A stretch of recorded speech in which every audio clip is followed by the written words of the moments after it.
Wait. That ain't what I'm thinking. Nah, anyway. Come on. How are you pouring? In fact, mix it. This guy wants to be. Honestly. Maggie and the Shams. Come on, man. How you not going to? Come on. Part of the celebration. You're making a lot of sense. I should do that now, innit? Before we actually get cracking and started. What? Do what? Remove this hoodie because Oh. I know it's going to be. Just another beneficial benefits. Let me enjoy.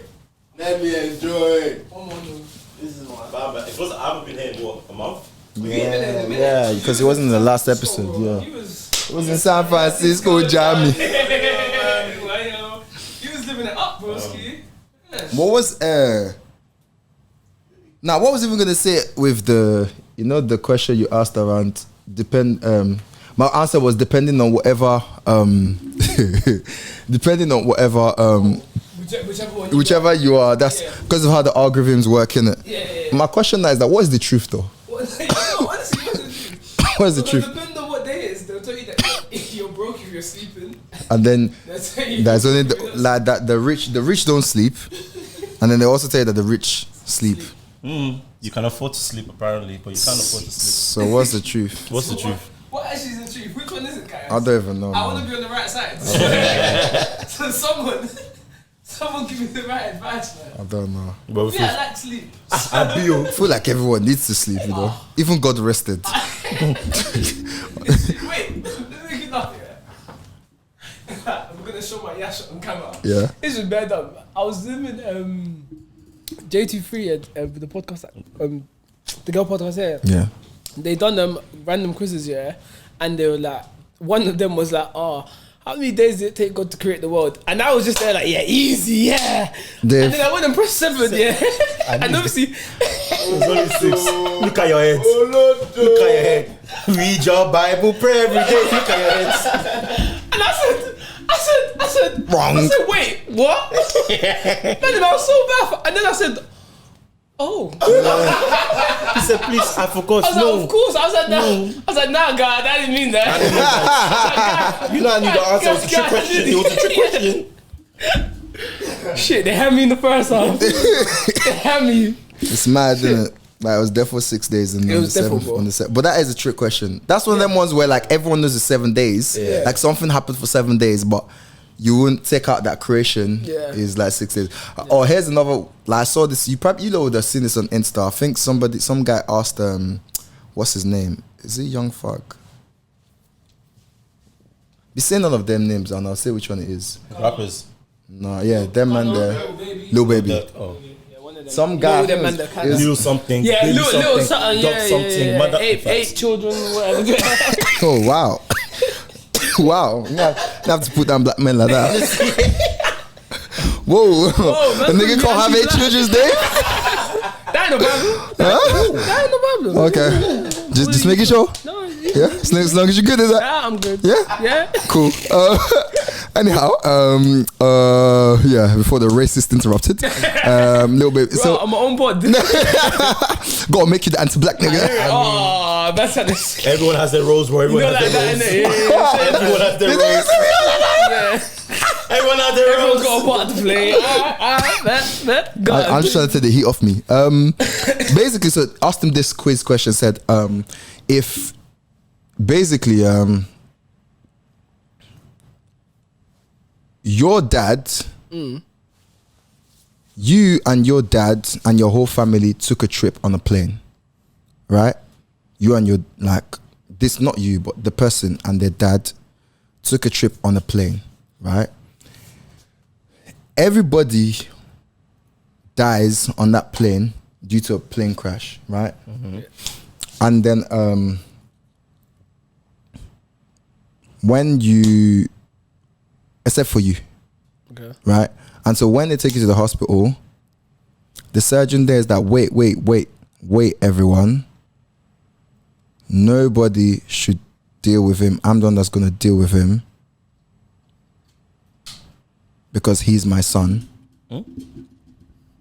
Who's that person? Who's the surgeon? Yeah, run that back. Yeah. There's many. I guess there's many. Yeah, run. Okay, say it again. main point is that in the plane crash, the dad dies. Okay. Second point is that only you survive. Third point is that the surgeon was like, nobody take care of him. It's me that's gonna operate on him because he's my son. It's Jesus Christ. Who's that person? It's Jesus Christ. Okay, it's Jesus Christ. I know my Lord and Savior. I know him when I see him. It's Jesus Christ. You know what they say, Dr. Jesus? I know for a fact it's Jesus Christ. Wait. That's the answer. It's Jesus Christ. No, I said Jesus the healer. What's it? What's your answer? Who is the surgeon? It takes a village to raise a child. The biological So, father. it's an uncle. It takes a village. The man never will be mad. I don't know answer, but I'm enjoying this. The man that says scratch my head. One said, I can't believe it. They can't take us in the quiz. One said, oh Jesus Christ out of nowhere. No one said. Takes a village to raise a child. Nigga said when I don't know the answer. Let me just throw quotes. Yeah. Maybe I'll sound smart. Yes. Maybe one will stick. All of us are the father. Benga, what's the answer? His mom, innit? Yeah. His mom. Oh, don't fucking piss me off, bro. Man said the surgeon. I just assumed the male. Oh, Yeah, I'm exactly. so That's dumb. the point. Yeah. You misogynist. So I mean, honestly, I know they're gonna come for me. Damn, I'm the sexist one now. I said Jesus Christ, please. You can't. Why are you saying like you got the answer? What? You can't. It's Jesus Christ. You can't battle religion. Wait, Gio said that's his trump card. I can hear it. It's Jesus Christ, please. Oh my You can't argue with anything. You take it on with God. What's that thing that Beng said on Joe's last pod? At every opportunity, I will preach. I will preach the gospel. Bro, man. Hey, don't kill me. What was the gospel that? What was the gospel again? When? The gospel he was preaching. Oh, Beng was talking about. As far as I'm concerned, he's part of this pod. But continue. No, Beng's part of the pod. Beng was saying about not sleeping around. I think it was. Yeah, but yeah, I knew that a couple of days ago. Got a problem with that, bro? No problem. No. I saw you like a comment. Oh, I saw that comment as well. And you know what? I was gonna like it as well, but I said, yeah, let me I not. saw you like a comment, man. Okay, let me. And I wonder what you meant by that. What comment did you like? I You just. like, Wait, I'm I gonna was doing it. I'm gonna get it so we can get. Wait, which pod is this? This is Rosofu. So I basically said on there that people should not sleep around. Benga said that people just for the pod. Benga said people should not sleep around. Yeah. And then he has a problem of me liking a certain comment. Dave, can you know? The comment was, Bengs is doing this for girls. Hashtag reverse psychology. And you know what, yeah? I was gonna like it as well, but I said, no, that's slandering my bro. I saw it. I was the first person that Slanderous. I felt it right here. You see? I said, I just think the comment was funny. I didn't say it was factual. I'm not even gonna slander Bengs like this. I said, no. I don't know. Some people be doing reverse psychology. Like, I mean, yeah. I don't think Bengs would do that, but you know. hey, maybe you're doing reverse psychology right now. Yeah, man. Wait. Oh shit, you got me. You got me. Oi. But Yeah, anyways. the mom was the surgeon. Wow. Well, yeah, the mom was surgeon. Well, according to Gio, it was Jesus Christ. Jesus Christ. And the Jesus Not Christ. to anybody, please. Can't beat that. Man said, yeah, Jesus is the only healer. Only like. Somebody, I saw a stupid, just talking about healers. I saw a very, very stupid take on Insta. I don't know who it was, but it was definitely a bigot. And the person said, footballers that refuse treatment from, was it him? Yeah. That refuse treatment from. The fact that you knew that off bat is very scary. The fact that you knew it was a bigot before you knew it was Piers Morgan is very accurate. Accurate as well, yeah. Go ahead. I think Do you know what I mean, innit? Honestly. I think I just sift his name away just so that it doesn't have that power. Does that make sense? sure, You see, from when it got deleted, I just thought, let's be deleting him more, even in my brain. Filtered them out. Yeah, I hear it still. It's like, oh yeah, if they refuse the vaccine, obviously they don't believe in medicine, and so yeah, they shouldn't get any kind of treatment when they're injured. Well, if everyone thought like that, Piers, you'd be dead. You know. Well, we don't listen. We don't, in fact. I mean, Because don't get me started on Piers Morgan. Yeah. I'll turn it to Black Lives Matter. it's just because the healer thing that I just thought.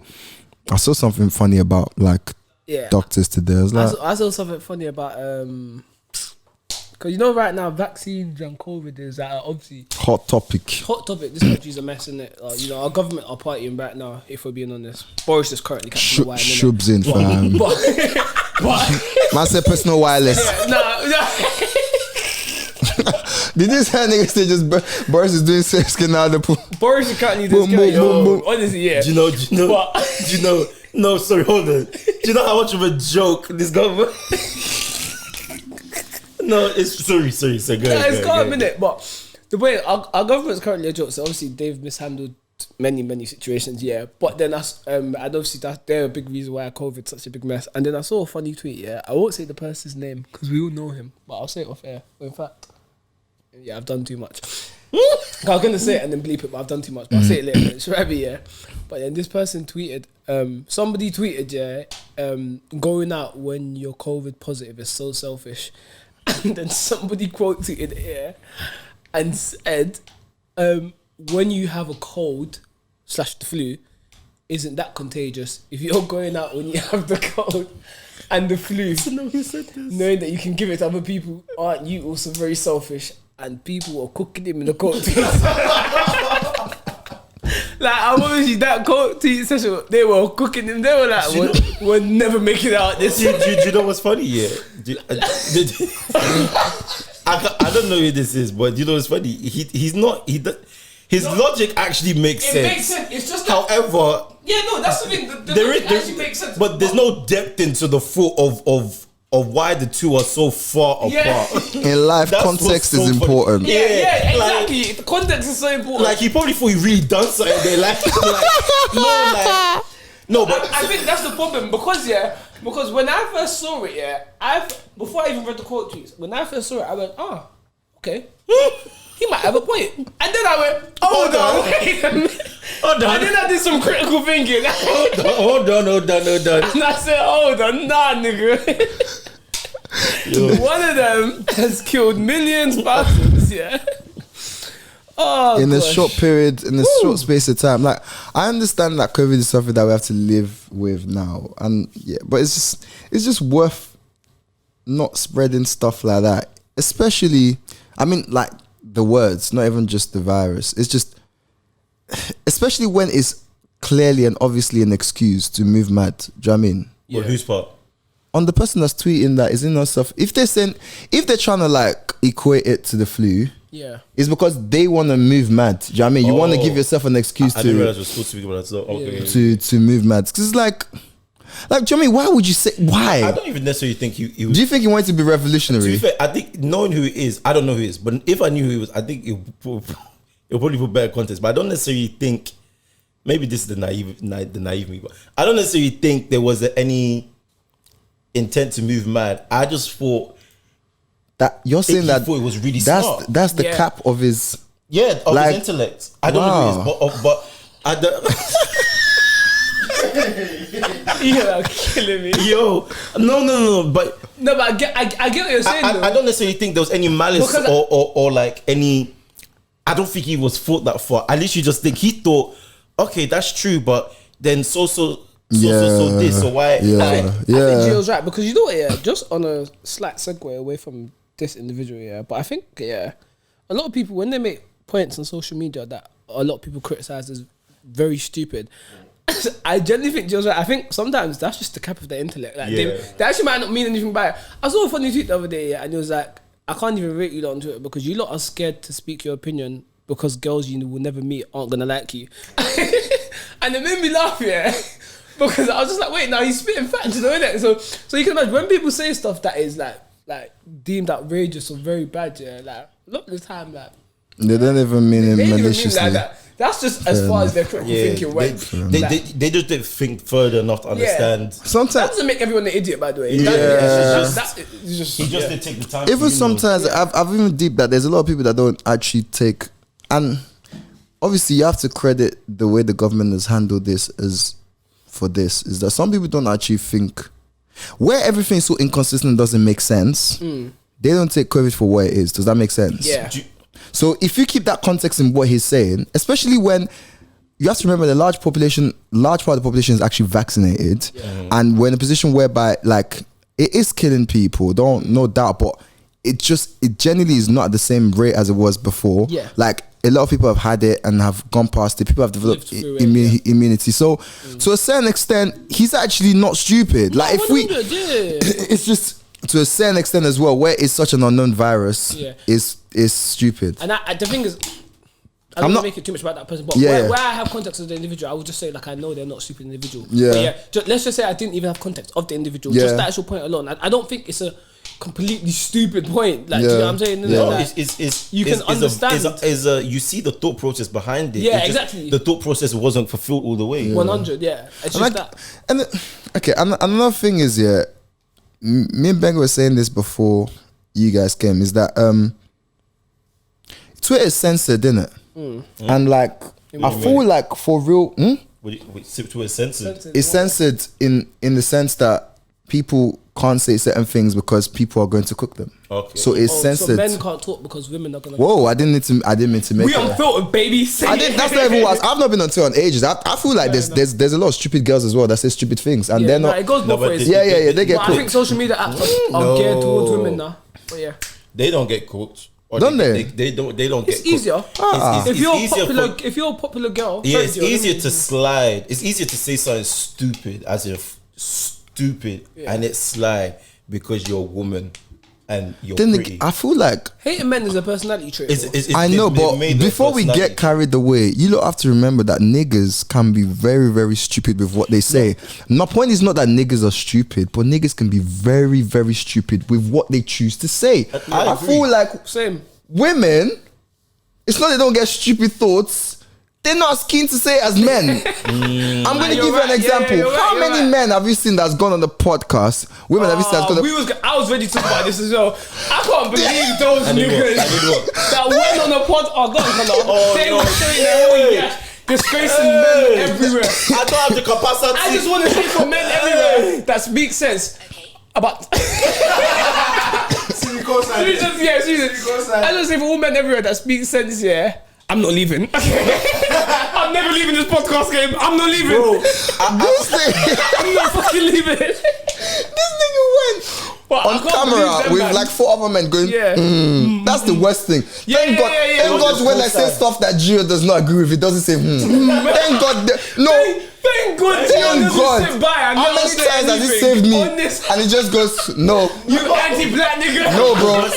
No, bro, that doesn't make sense. No. Because the 4 other meerkats, you're like, You have to remember that I've actually not been listening to like forums. I've not been on Twitter. I've not been on social media. But even this one reached me. This one with Dude, no, wait. No. You have to put, You have to put context. I know. When you say it hasn't reached him, imagine someone lost in the Bermuda Triangle. But yet this topic has reached that person. That says a lot about the topic. That says a lot about the topic. A girl went on mains. Honestly, like what's an embarrassment? We need to replace a lot of podcasts with just a GC. I know he said a lot, but just keep like that's turn off the mic, open the group chat. That's actually what it is. Express your points. No, for real, that's actually what it is. Express your points. Everything doesn't need to be said. First of all, it's not everything that needs to be said out loud. That mindset in itself it's very problematic. I just feel like even if it was thinking, this is what I mean about difference between men and women, right? Okay, yeah. I'm not saying women. I feel like a lot of women can have stupid takes and stupid thoughts. I feel like men express them more. They're too keen to. That's not. Okay. Do you know what I mean? Like men will not go out of the way to say the smart shit. Like even us, like when we're chilling as niggas, like we just be saying dumb shit innit? But like, don't say dumb shit that is certified known as dumb shit on camera and then beat your chest while doing it like you've done something revolutionary. Is honestly, I've said a lot of dumb shit in this pod. Like I have. We can go back. I've said a lot of dumb shit, but like that was some powerful stuff. That's what that was. So. I've never in my. Just for the context, just let them know. I mean, honestly, like anyone can do. Like I just want to put the disclaimer. I'm not better than anyone in it. Honestly, like, do you know what I mean? We're all learning. You're not bashing men. It's just Oga could have been tactful. He came out and said that, you know, you can't. It's Bro. Like men should just come out and say that they're spending men on women because from a date because they want coach. And then women should also expect that if they're gonna get the man to pay, that they should be ready to give. No, okay. Is that what? That's what he said. That's exactly what he said. That's it. And you're so mad. Do you know why I'm so mad? Because usually I'm usually on the defense when certain topics hit the tea. I was like, usually perpetrated by women against this flying this men ain't something whatever. Yeah. I'm usually like, I don't understand how you're. Firstly, generalizing, I don't understand. But then now, when I saw this thing, I understood because there's different problems. It's misogynistic. It was even so rapey the way he said it. Yeah. I'm not, bro. He said if I'm paying for the date, prepared to give cooch. I said, huh? What I don't understand here is that there's definitely a side of this guy that knows that this is not the consensus. Like there has to be like and removing the consensus and stuff, removing what other people think, right? He's a grown man. You're telling me that like he genuinely like that's scary, bro. Scary, bro. This man took the will out of everybody's hands. I want Nobody fought to do you know stop him. I don't even like. I was gonna say they got carried away. That's not even the excuse because your thought process behind whatever you just said is nuts. Look, I'm trying to think from when he was little, when he used to go to cinema with just girls and stuff, like what that counts from there. Like I don't know. I'm trying to understand. You can't understand. There's nothing to understand there. And he even put, in fact, it was scary, Sha. That's what I'm gonna say. It was scary. You see, just interesting one, just away from that slightly. And to be fair, it's kind of circling back to an old question we had on the pod way back, But have you ever had times where you've had to like G-check a friend's thought process around things, or not just thought process, but like the decision making with things? And if so, like, how has it been? How have you gone about doing it?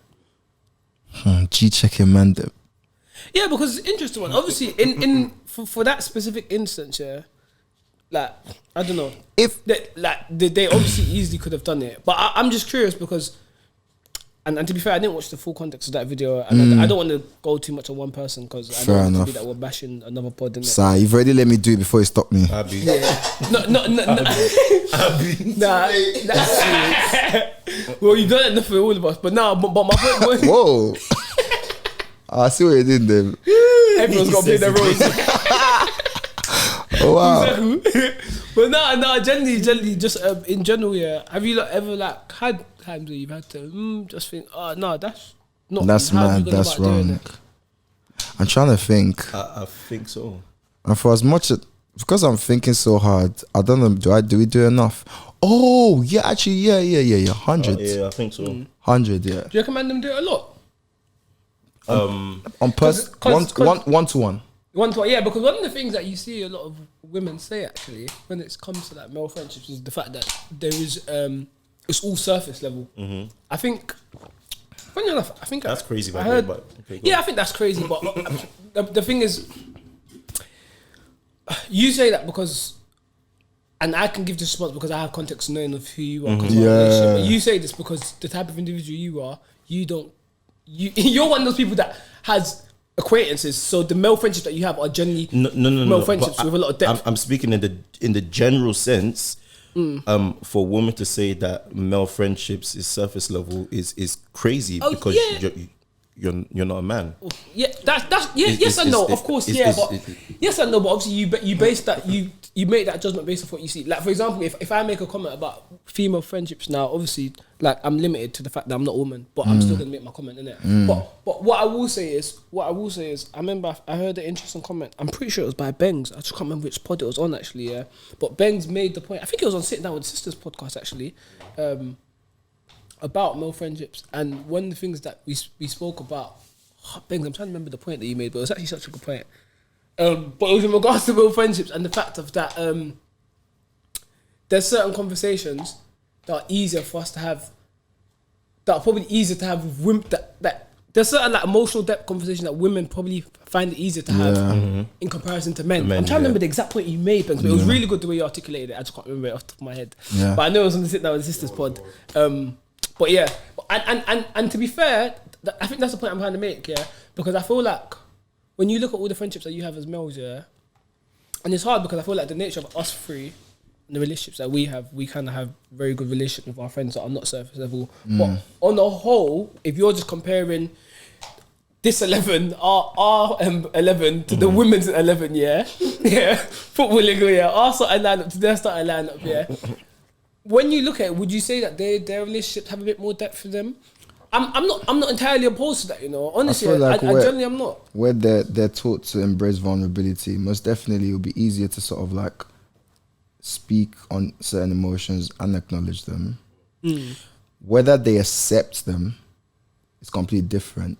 But I feel like definitely they're encouraged to be a lot, like in general, women are encouraged to be a lot more sort of like expressive, I feel, especially around certain things.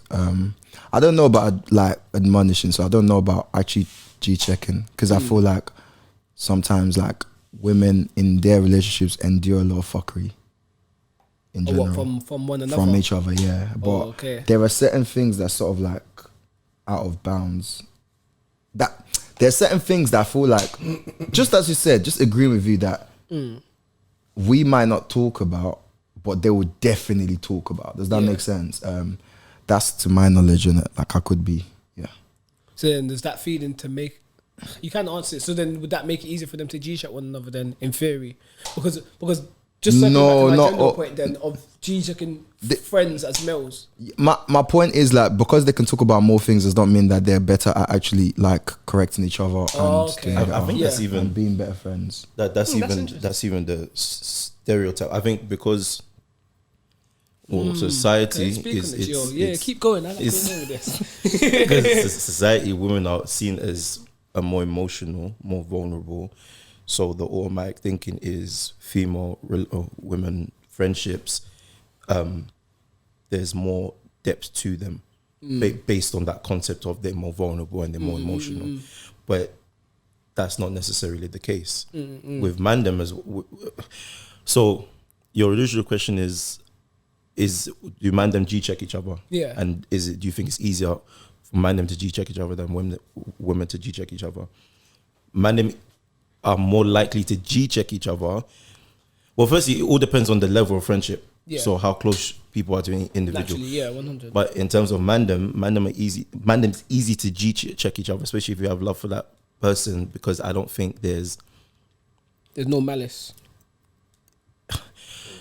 Even what I'm saying is almost a stereotype in itself. Yeah, it's hella nuanced. Yeah, so it's like in man, it's It's hella nuanced. Like it's hard. It's very, very based on sort of like personality type of like it's hard to generalize because it's really, really based on maturity. Because generalizing is using a lot of like the stereotypes that a lot of women and men are break away from. I don't think it's easy. Benga, what are you gonna say? I was gonna say like I think it kind of depends on the situation as well.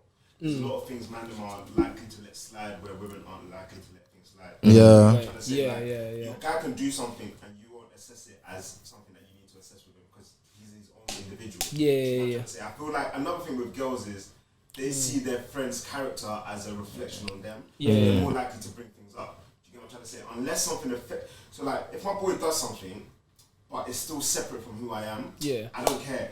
Just like, he's his own man at the end of the day. But when it gets to a situation when he does something, you think that could reflect on me, you're more likely to bring that up. And I think that might be where the difference is. Girls see that as we're walking together.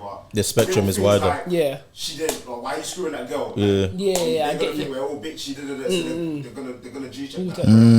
It is what it is. Like he's a loose cannon. I'm my own guy. Cool. Do you get me? Bengs makes a very good point actually, because I think in some instances it speaks to like, this might sound slightly mad, but it's not meant to. But in the terms of like independence, so whereas man them, you're kind of encouraged to have like an independence, whilst women, it's always almost set from them to have like a codependence on someone. So then that's reflected in their friendship. So where like with them, it's kind of like, okay, what you do is a reflection of me. It's kind of like, okay, we need to make sure we're patterned because you're representing both of us. So with me, it's kind of, with man them, it's kind of like, yeah, cool. Yeah. That, bro, that's you at the end of the day. Yeah. Like, we're still G's, but that's you. Do you get what I'm saying? And then obviously, don't get to obviously like you lot said, it's hella nuanced. So in some instances, obviously, like it could be a case of that. Yeah, like what you're doing affects badly on me. But it's so funny because even if yeah, like for example, we're all in the same group. Yeah.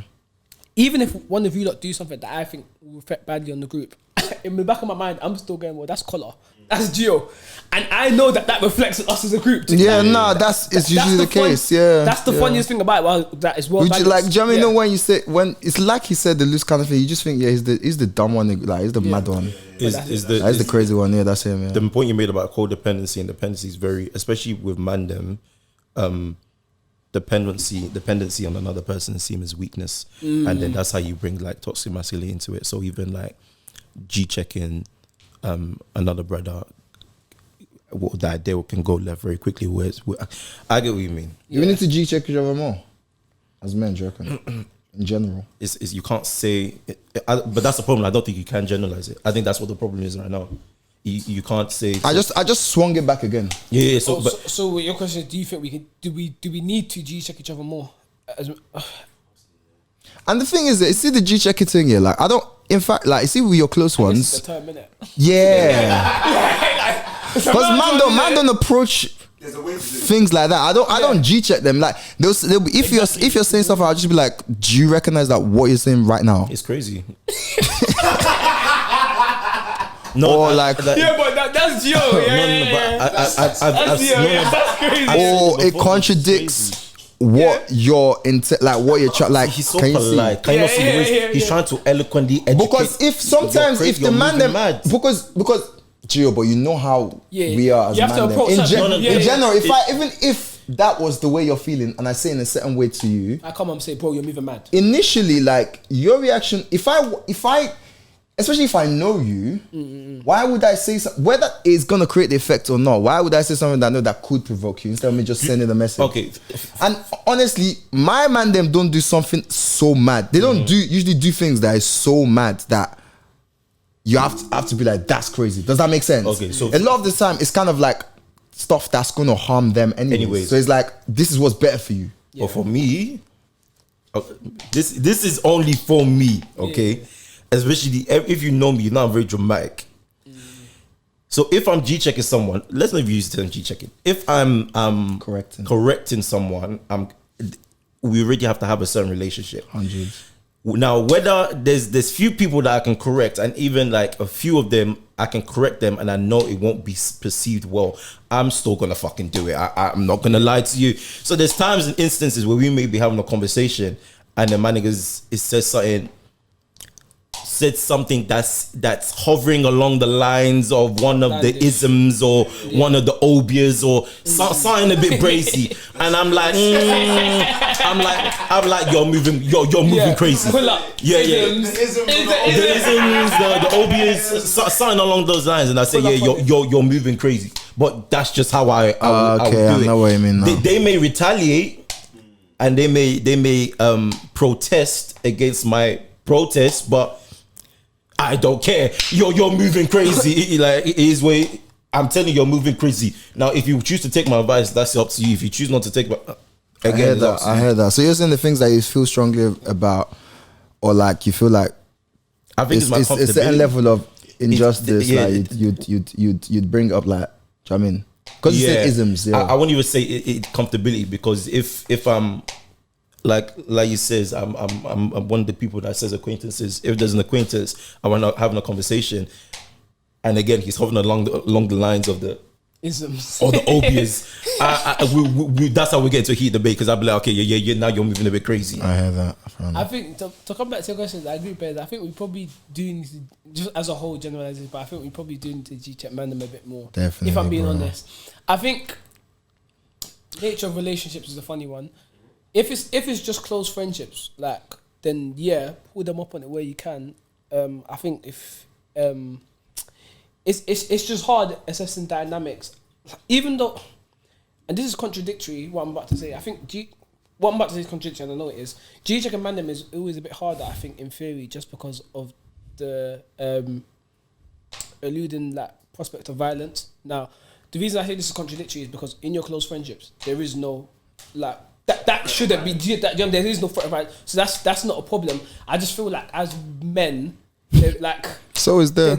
It's always there, but like for example, like all of you like, in this room now, yeah, even Bengs that I haven't known as long as you two, yeah. If let's say like there was a situation and we felt like we needed to correct each other, I feel like Bengs could correct me and I could correct him in it, and there won't be a threat of violence. And and that's the same with you two. Yeah. But at the same time, that doesn't make it any easier for me just to open my mouth and be like, "Yo, you need to do this better." Because as principle in your brain, you know that like you know the life principles of life. Exactly. Exactly. Yeah, and you're just kind of just like but don't talk to someone like you're gonna get on his masculinity. Yeah, exactly. That's a perfect way of phrasing it. Say that again. Yeah. Sorry. Say that again. Intruding on someone's masculinity. Yeah. I think that's a big part of it as well. It's like in having to correct someone, you kind of have to be outside their situation, exactly, above their situation. That's the key. That's the key right there. Sometimes you might not feel like you are. Yeah. But as in, I'm a close friend to you, bro. Like you need to tighten up with this, and I need to correct you, but I might not be the. Sometimes you don't feel worthy enough to correct. Yeah, do you know what I'm saying? So basically, what you're saying is that this could be you next week.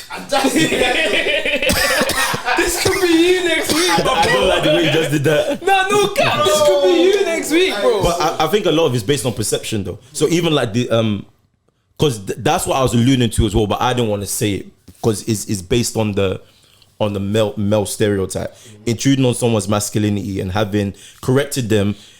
Even if you take it back to a parent and a child, there's a level of dominance your parents has over you to correct you in the first place. Now, in terms of correcting someone as G's, if someone's correcting me and I perceive it in a way that's like, oh, they think they're above me, so they're doing that's, don't crucify me, that's toxic on my behalf, in my opinion. It should be a case where someone can correct you whilst being on the same pedestal, whilst being on the same level, and you receive it, and it is what it is. So for mandem, Joe looked at me as I coughed. I coughed it.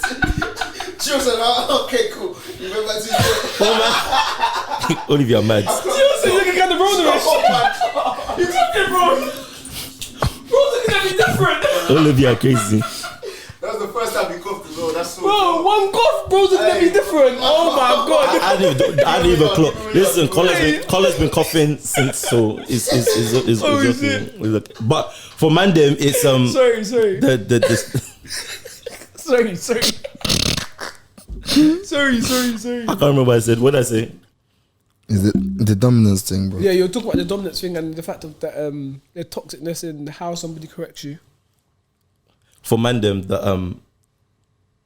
the threat, or maybe for women, maybe the reason why they perceive mandem don't correct mandem as much is based on that stereotype. There's a whole toxic masculinity aspect to it. So from their perception is mandem won't G-check mandem because of that. So, but again, I don't necessarily think that's true. It's true to a certain degree, but that's when mandem don't have. So, for example, I don't use that as an example. You see craziness that mandem write on Twitter sometimes. And it's a case where, in that instance, that person hasn't had a surrounding or G's to basically check their thought process and be like, "Yo, that's a bit nuts." Do you get what I mean? Yeah. Yeah.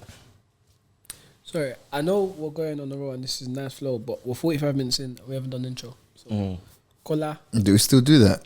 Not do we still do that, my nigga? Goddamn. I think we do, my nigga. Not do we still do that? We gotta do it. We gotta do it, man. If you listen up to this point, you know who's here, man.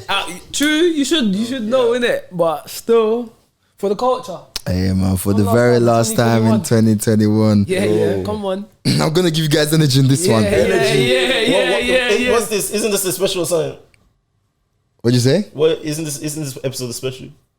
Go on. Isn't this episode special? Is this special? Isn't this do I mumble? No, I just can't hear your words. Tell you stupid boy. Isn't this episode a special? I couldn't correct my friend. Isn't it a special? Isn't it a special? Isn't it like a Christmas special? Nah, I don't know. It's just it's the end of year special, isn't it? Yeah. Okay, go and run it. Yeah. Before It was Christmas. dropped before New Year. By By God's God's grace. grace.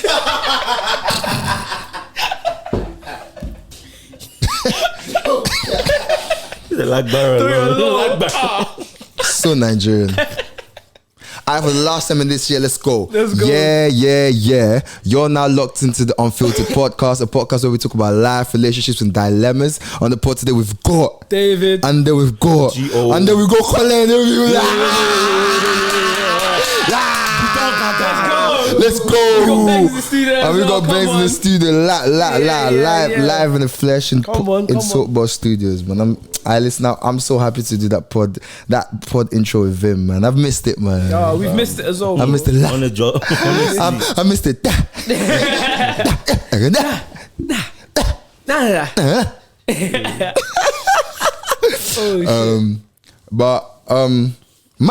Do you know what? Yeah, with the whole correcting thing, the last thing I'm gonna say on that is, I feel like where you lot have made the points of all these kind of sort of obstructions or these kind of things to stop us from easily doing it, we probably need to work on that. I feel like where people are around sort of like guided and sort of, you know, people with a certain level of intellect, they are blessed to be surrounded with less ignorance. And the ones that are not end up expressing their thoughts, getting punished for it, or actually end up doing something very crazy, and then we have to go back to this whole let's preach to black men again. Sorry, preach to men again. You know, like you lot are bringing the point around. I knew it. Yo. Sorry, I was trying to hold it in. Sorry. I was trying to hold it in. Sorry. Again, yeah, like I just want to say, I'm not a moralistic compass. Like, honestly, I'm just trying to live my life and stay alive. It's true, innit? But where evidently, like, You're not a moralistic compass. definitely not. This is a perfect segue into the next topic, man. But go on, continue, please. Bang. 100%. I'm definitely not. Do I sound like someone's more? Define what that means for the listeners. I don't know, but I just feel like individually though, by definition of everything that we do, and like let's say you take an action, that's the action that you assessed as right. Not always. Okay, not always. As selfish as the best for me. But you valued the action. Let me just put it that way. Yeah, because it benefits me. Yeah. You value that action over another. Yeah. Me watching you, Yeah. I think that does sort of help to navigate. So in one sense, you are a moralistic compass. I think every single one of us are. Oh yeah. Oh, he didn't to do that to me. So sorry. When I heard it, I just... Nah, it's a good point though. But where it is a moralistic compass, right? In a sense, because obviously I'm sharing my views and the way I see things to sort of like direct, I guess the listeners around my journey, and also probably shed light on how they might be able to take their journey as well. The reason why I'm saying that I'm not a moralistic compass is that like you don't have to follow me. Maybe not the, but a. I might be A, yeah. Do you know what I mean? Or like maybe what I'm saying is I'm not the right moralistic compass, but I love it when people chat. I love it. Thank you, Benga. Go on. Thank you for not being here like a meerkat and say yeah. I would say, following from what both of you said, I think It's about to be a fucking podcast. Turn that heater on. I think you turn number 4 on. 4 on, yeah, bet. Oh, come on. Yeah. What do you call it? Following from what you guys said, Yeah. I'm gonna the conclusion of that was you're not but you're a moralistic compass. Yeah. And I'm gonna agree with you on that, and I'm just gonna make the point that everyone lives their life by their own moral compass. Yeah. And it's those individual compasses that produce society's compass of what is right and wrong. And wrong. So for you saying you're both A and you are both D. Yeah. Because your moralistic compass. Yeah. Adds reflects to the collective. and impacts the collective. Okay, before we go into that, I didn't finish my conversation. I didn't finish my thought, and I hate when I'm listening back and the thought did not finish. Yeah, go on, It's just like I stopped there. But my whole point with all I was saying, was that where there's this many roadblocks to correct each other, like in general, like we should look to correct, especially as men. Like I feel like the idea that someone needs to be an authority over you to correct you is probably untrue, because we can learn everything from everywhere. Do you know what I mean? Like you don't have to, like some people just like we owe it to ourselves for our own benefit. I agree. It is the only way that we don't end up with random women constantly dropping off parks in Clapham, and then do you know what I mean? We don't have to wait for I feel like it doesn't have to be bad. It doesn't have to be bad before. Like honestly, it's from when like you're we're shutting stuff down quite early together, and it works with all. Like it's all of us in it. Like see my friends, Sorry. I know I said I was gonna stop, but No, go on. where you see the thing when we're talking about earlier, saying that like, because you know that it could be you or whatever, but it's easier to talk to your friends and be like, don't do that, whatever, rare. Like this is what I think is probably better for you, rare, whatever. But like just men in general, with the way men could think sometimes, like honestly, like it probably is better that we take a standpoint where it's like when someone's doing something that's like wildly crazy and just playing around them isms there, that could be endangering to people, just be like, yo. Scary part of all of this though is that also correction does not mean to silence people. That's where I'm gonna stop. And in fact, let me know. I want Dave to say what I was gonna say there's a tricky balance about the compass thing. Yeah, I'm about to take the convo back to where we were going before, innit? But just in fact, I've even forgotten the point I was gonna make. I think that's a very good point about correction, not silencing people. I think, but finding the balance between the two is kind of hard, because once you're corrected, especially maybe from an African point of view, growing up, but often when you're corrected, it means a change of behaviour. So it kind of means that is it. But I feel like that is not even just African to people. I feel like in school, like don't talk when the teacher's talking. Like you're corrected because that's meant to be the end of it. So there isn't any space for any future dialogue.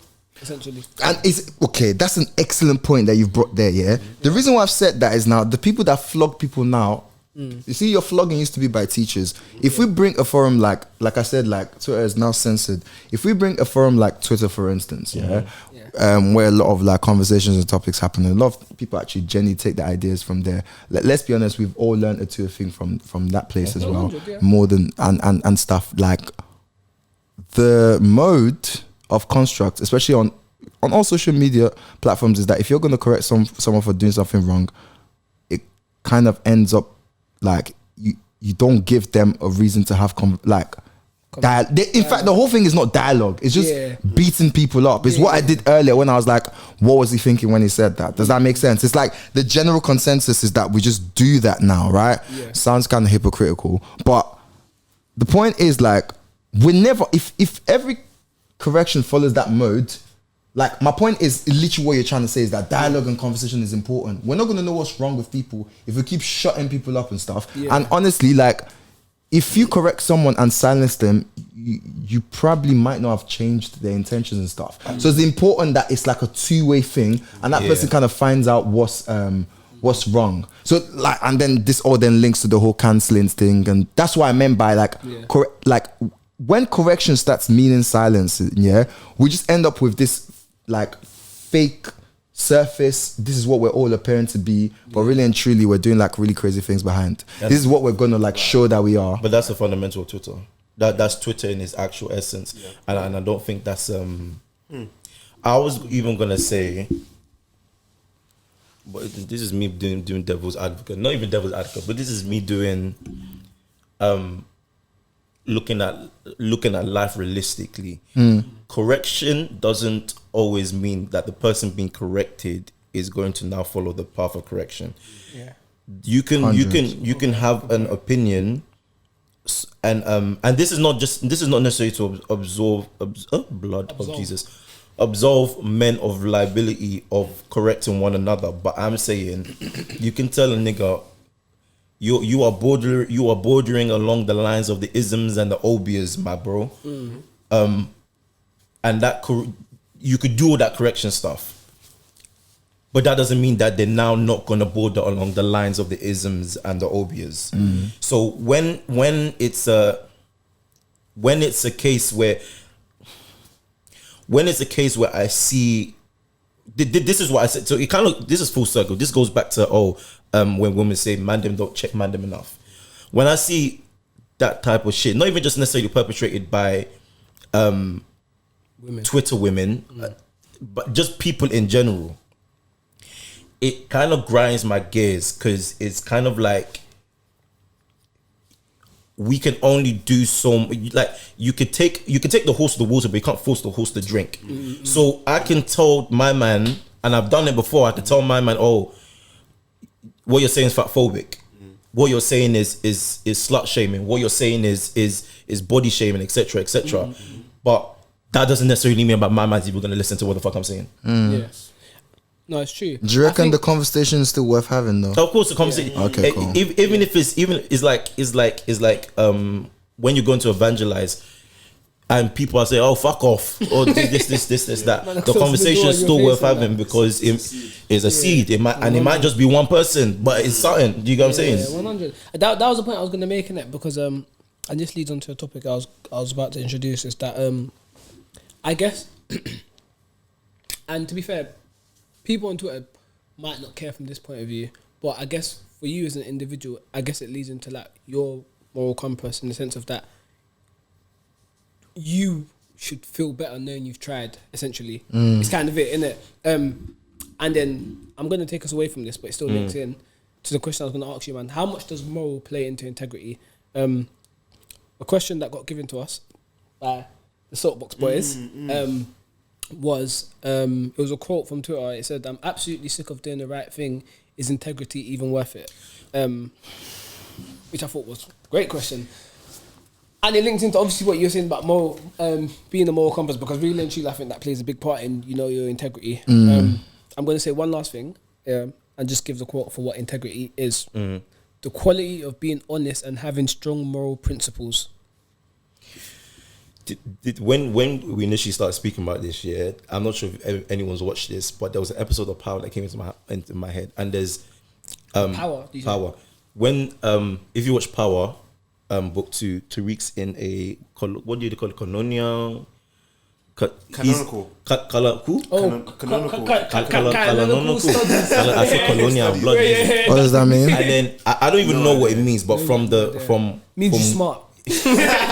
From watching it, what they basically do, they use critical thinking to dive into the arguments, to different arguments of society, and then this was basically one of them. Or the question was, are you? It was bordering along the lines of, are you really a good person? I remember this episode. Do you get what I mean? That was a great conversation. It was splendid. Love it. So it links into this. Your original question. What was your original question again? So the question was, I'll read the full quote. I'm absolutely sick of doing the right thing. Is integrity even worth it? And then that links into, okay, so based on that quote in itself here. So excited. Yeah. What she's saying, I want to be able to describe it, because you guys don't necessarily have the background knowledge. Whoa, nigga, what you trying to say? You can't just uneducated. You might have not seen the show. Is that Yeah, not them. I'm not even talking about you people. I'm talking about people watching. Exactly. I hate doing the right thing. Is integrity even worth it? Is self-justification. I'm trying to find the best way to articulate this. Go on, try. Just say it as raw as it is. She's not doing the good. She's not doing good for the concept of doing good. She's doing good for self-satisfaction, or she's doing good for self what's the word? Self-preservation, self-gratification. Okay. And in Power, they delved into the idea of is any act that you do like good? Is there any selfless? That's it. Yeah. Is there any selfless act? And then they went through the rabbit hole. Yeah. They went through the rabbit hole of no. It was basically the conclusion. No, there's no act that's truly selfless. Even the act of so even the concept of the Good Samaritan in itself, you're always taught to, when you're doing something good, it's good to do good. But even that whole concept in itself, you're still gaining something from the idea of doing good, the feeling of doing good, the feeling of, oh, I'm a good person, is self-gratification in itself. So there's no true selfless act. So in that sense, does that not make integrity worth it? In that sense, it kind of undermines integrity in itself completely. Does it? What did you define integrity as? The honesty honesty and strong moralistic I'll directly quote it. Sorry, bear with me. principles. The quality of being honest and having strong moral principles. Okay, so it backs it up, but does it back it up for a good reason? Then if you go down that route, if it doesn't back up for a good reason, then is it even integrity? Yeah. You guys describe yourselves as people of integrity. Definitely not. Whoa. I'm gonna spit my shit on Honest and so what's the two? Honest and strong moral principles. Honest and strong moral principles. I don't want to be the guy to say it, but you know, moral principles is subjective. Yeah. I don't want to be the one to say it, but do you know what I mean? Necessary to say. Yeah. Okay, but we know what the conventional ones. Yeah, let's say let's do according to societal standards. Oh, not society standard. Okay, the general. I'm with fuckery. Yeah. I say it on the pod all the time. I'm with fuckery. No, I'm sorry, innit? Honestly, in fact, let me not say that so loosely. Like, yeah. There needs to be context behind it. I just say stuff like that. But yeah, sorry, go on, Kola. For a long time in my life, I've always said, like, I don't believe in the idea and the concept of a good person. I never have. Do you know what I mean? I don't think such exists. I think it's stuff that we do to make ourselves feel good. But it doesn't, do you know what I mean? Like on our very, very basic instincts, we need survival. So at some point, someone murdered someone so that they could live. Like, is it less integrity? Do you know what I mean? Someone killed another man's son or daughter so that his son and daughter can live. Do you know what I mean? Like, would you say he's was he being honest? I don't know. Before he was gonna kill them to save his people. That honest was the right enough thing for him at the time. You know, I think what I'm saying here is that first of all, so that I just try to debunk the idea of a good person, and I'm backing up what my man said is that, just on the basic instinct of survival, society can crumble if we stick to certain things as good and bad. Now, this does not give leeway. It doesn't give an excuse. Leeway and justification. To be a fuckhead. Which is where I have struggled for most of my life. Because I did not see that going that way. I'm fine. I'm so honest. I'm gonna be so transparent. Like, cool. So where someone will say that because there's no like good or bad, I will try to be as good as possible. Where my brain goes is where there's no good or bad. See where it takes us. Does that make sense? Yeah. Because in the end, it still matters. It matters because good things birth good things, and bad things are very, very likely to back. Like, do you know what I mean? I disagree with that, but go on. Sorry. Okay. Let me say. Sorry. I disagree with that. Okay. Good things. Okay. My point was good choices. Like, I think you're right. No. Because good choices. Like, the only thing you can control is a choice, right? Good choices make for good. Like, you can't say that like you didn't make a good choice. Does that make sense? Like, you can wait. Yeah, that was like. How do I explain this? This is why I like that colonial stuff. Not in the sense of what's good and bad. Does that not in the sense of just what's good and bad? It's like you making the good choice in that situation. Yeah, like you have made the best choice. I'm not saying in general for everything. That's what's good. Not the good choice. And that's bad. Choice. You've made the best choice, but like you can say it's the good choice. Okay, but so it's the good choice because it's the best according to the. In that context and in that situation, All right. So like, where that's where I was going with that. I'm not coming back on my point and reneging and saying like. So my whole point is that where some people see that there isn't an absolute, they might choose to make the best choice out of that situation. That for a lot of the time, I'm being very transparent, has meant that I just choose the most flipping selfish thing. Does that make sense? Like, it's like the idea that I know that there's no such thing as just black and white, and so I will walk the grey line whenever it benefits me. It matters because I'm still not making the best choice in that situation. Does that make sense? And that's where you can actually have a scale of who might be a better person than someone. It doesn't make that person an ultimately or outrightly good person or bad person, but you can have better people because that comes from better choices. Also, you can always give yourself enough reason for something to be more good or more bad. Always. I was about to say, that's a trick question. Now that I'm thinking about it a bit more. Always. So, is integrity worth it? Depends on how much it flipping benefits you. I was about to say, it depends how you view integrity. That was such a villain answer. You sound like Thanos, man. At least I've stayed consistent. You sound like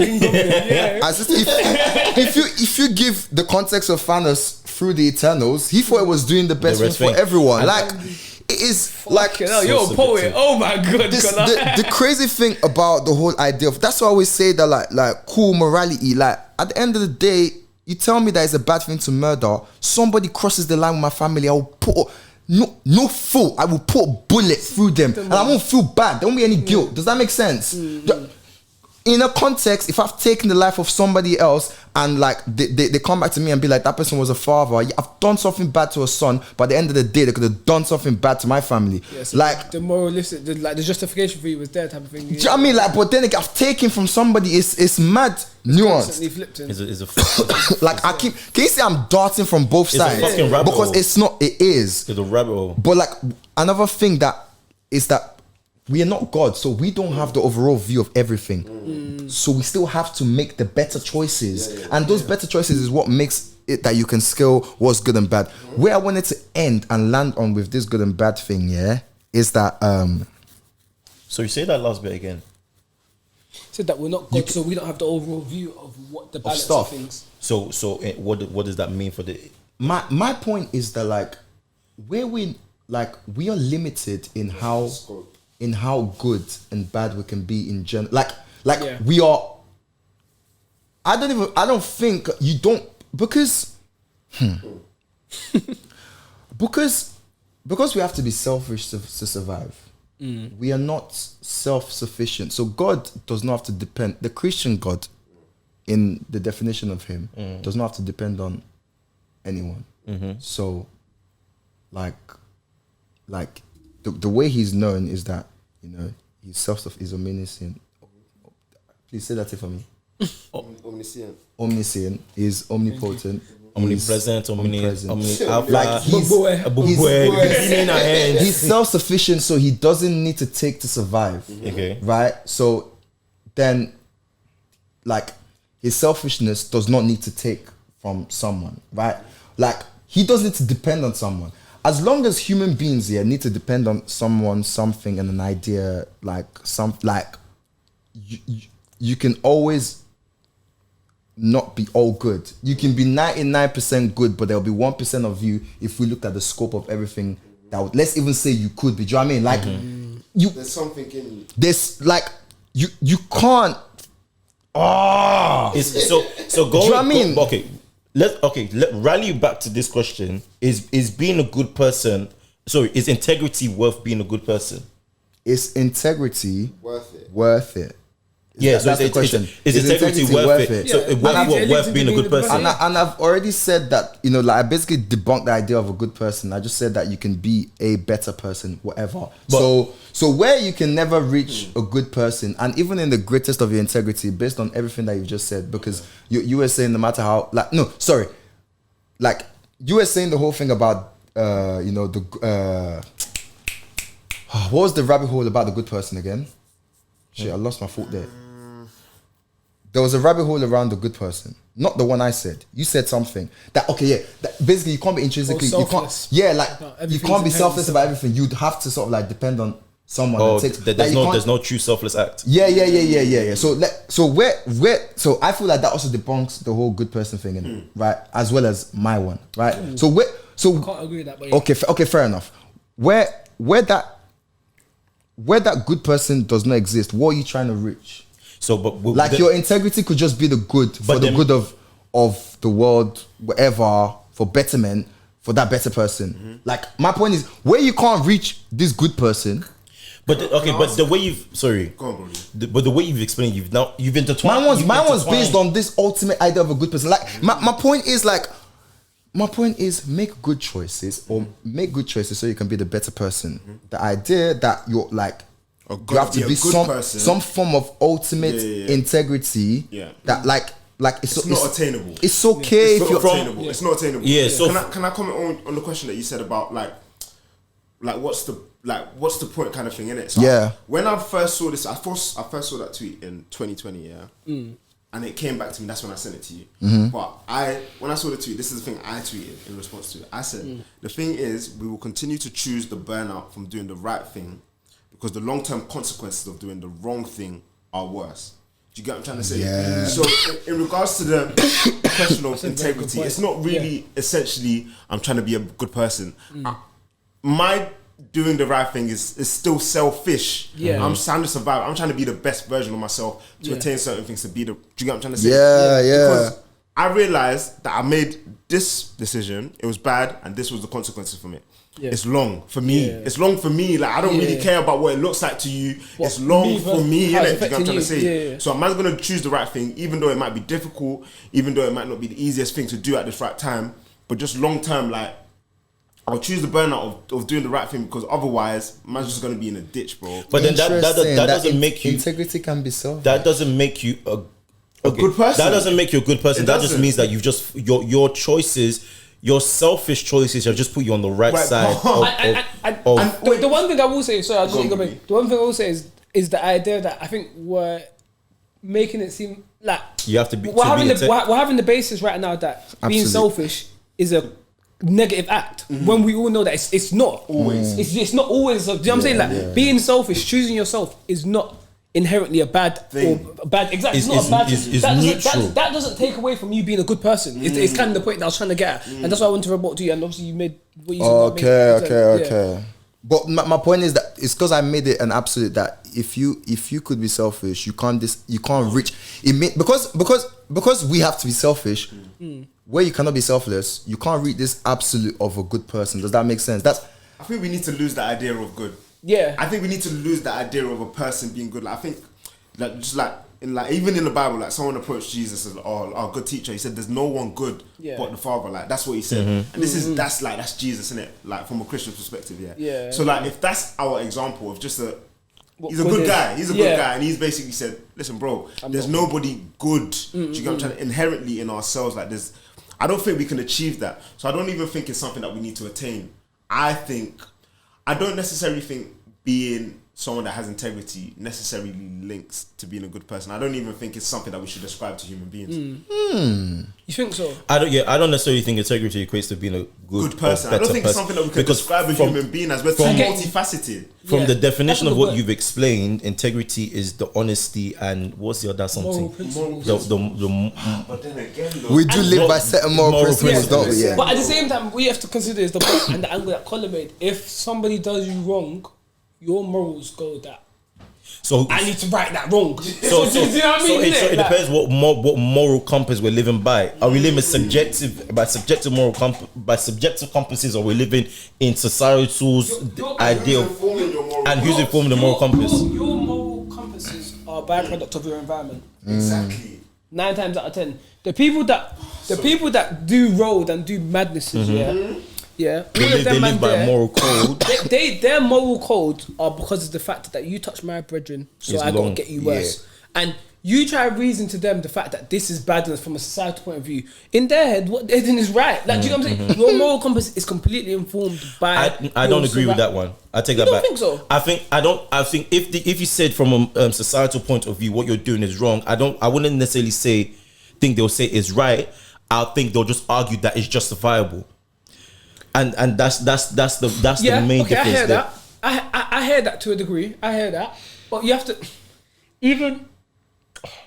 Like, I'm trying to think, even like, and this is such a weird random one, but even if, let's say like, if you want to take it to war, soldiers, like, do you know what I'm saying? Like, that's the other side. I'm coming back at the other side. Do you get what I'm saying? Like one way or another, you can always argue the fact of that in society, if someone gets you, you get back. Do you get what I'm saying? Like, and the only difference that they will say is that they're doing it on roads. Yeah, but do you know what I mean? Isn't it?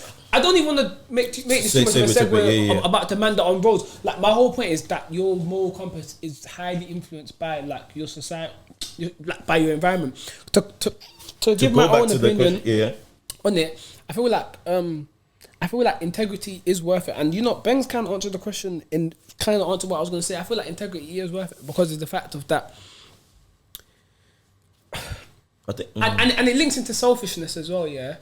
But I put the point that being selfish doesn't make you a bad person or good person or anything in it. But I feel like integrity is worth it just because can you live with yourself? Yeah, like generally, can you live with yourself? Can you sit? Because like if and this is almost a cop out, but if you're the type of person that you can go to sleep and forget all your problems exist, then it's fine. But if you're the type of person that your wrong choices keep you awake at night, yeah. Integrity is most definitely worth it. But 9 out of 10 people are the latter.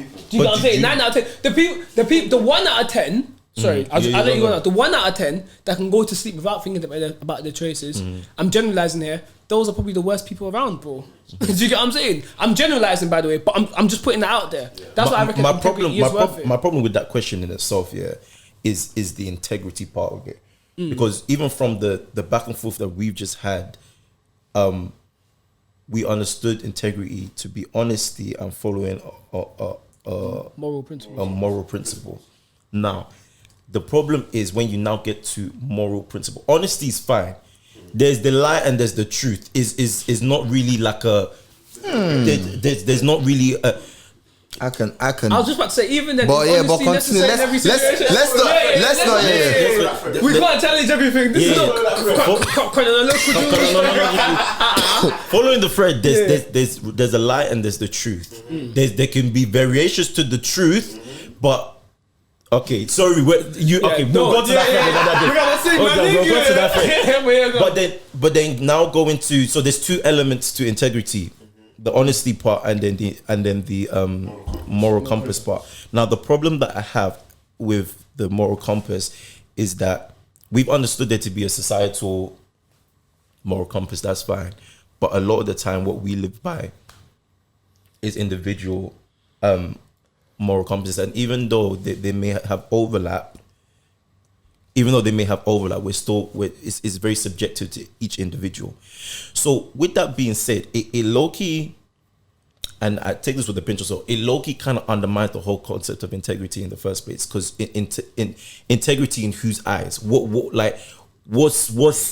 It's too the moral compass is too subjective. I don't know how to describe it to you. But we're using the conventional, like, societal one, aren't we? Exactly. But I don't think you can. That's the problem. I think. Because there's certain things in society that we all understand to be wrong, but then as you go down, let's take sins for example. You have murder.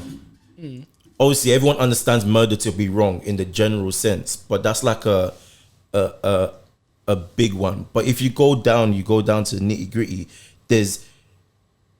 There's things that subjectively we will all disagree and or agree, like, and that's what makes individuals in the first place. So integrity to who? Like, who are we? Who's in? Yeah, like in whose eyes are we viewed as it said integral? I get the point you're making, but I think we live in a society where there's a culture and everything in it. Like there's like no matter what way you want to look at it, there's a culture and everything in it. Whether like you directly subscribe to or indirectly subscribe to it, innit? Yeah. Like the area that you grow up in, there's a certain culture in it. So like there are things that are seen as you know, your neighbor brings in your bins for you every morning. Oh, she's a lovely lady. Do you get what I'm saying? That's that has now, like more realistically now, we view her as a good person just because of that small little act in it. But that's like so that's just why I want to challenge your thought process. Like I feel like there is things and culture and society as a whole that we still use as more realistic. But even the example you just gave, I wouldn't even say that's necessarily to do with morals. That's like when I'm saying morals, I'm saying as morally there's right and there's wrong. So thinking about logically like that, subjectively to each individual, you can bring different situations. One person may say is right, one person may say is wrong, and then that's how we all differ as human beings. Bringing that back to integrity, because morals is the second element of it.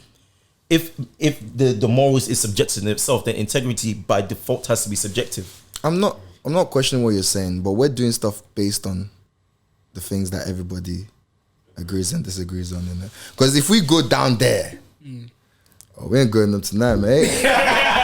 Honestly, yo. Do you know what I wanted to say? Yeah, you know that tweet sounds like a girl that's just been wronged by her girls, and like she just went to Twitter. Ironically, it's from a girl, and like we've just done all of this. So I'm just gonna go from her point of view. Yeah, basically, like let's just imagine that you know, one of the girls snaked her, and she's the one always backing that girl in the group. And she's the one always makes sure everyone's okay. She just come on Twitter and she's thought, oh my God, like, it's always me picking up the mess. Is there even any point being good? Like, what is the point of being the one in the group of integrity, trying to do the right things when, and like, obviously her root is that she just wants to be a good person, obviously, but it's not paying off anything. What do you say to someone in that case? Because at the end it sounds like she's at her wit's end. And the pursuit of being the good person or staying a person with integrity obviously definitely does come with its challenges. Like we've said, the ultimate version is not attainable, but there's even certain levels that just isn't, because or that can be hard and it can be difficult.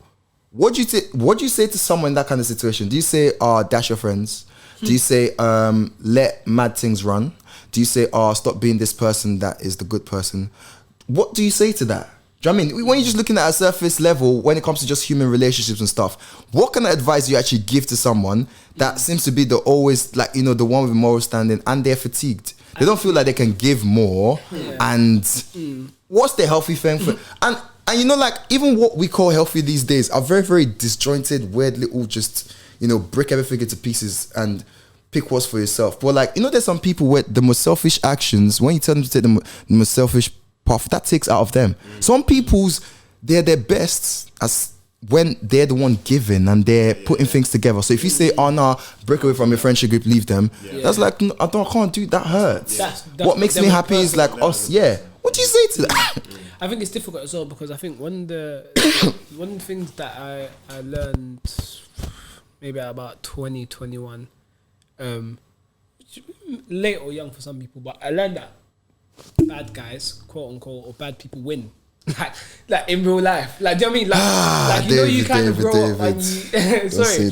You kind of grow up and you kind of always think, what's that funny quote that people always say on Twitter? The clean-hearted always win. The clean-hearted, do you know what I mean? Clean-hearted always win in the end. Not true.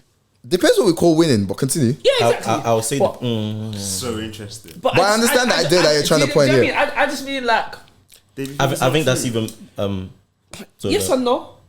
Like, the clean-hearted always win. If you're clean-hearted, you're dumb, you lose. That's not even the point I'm making.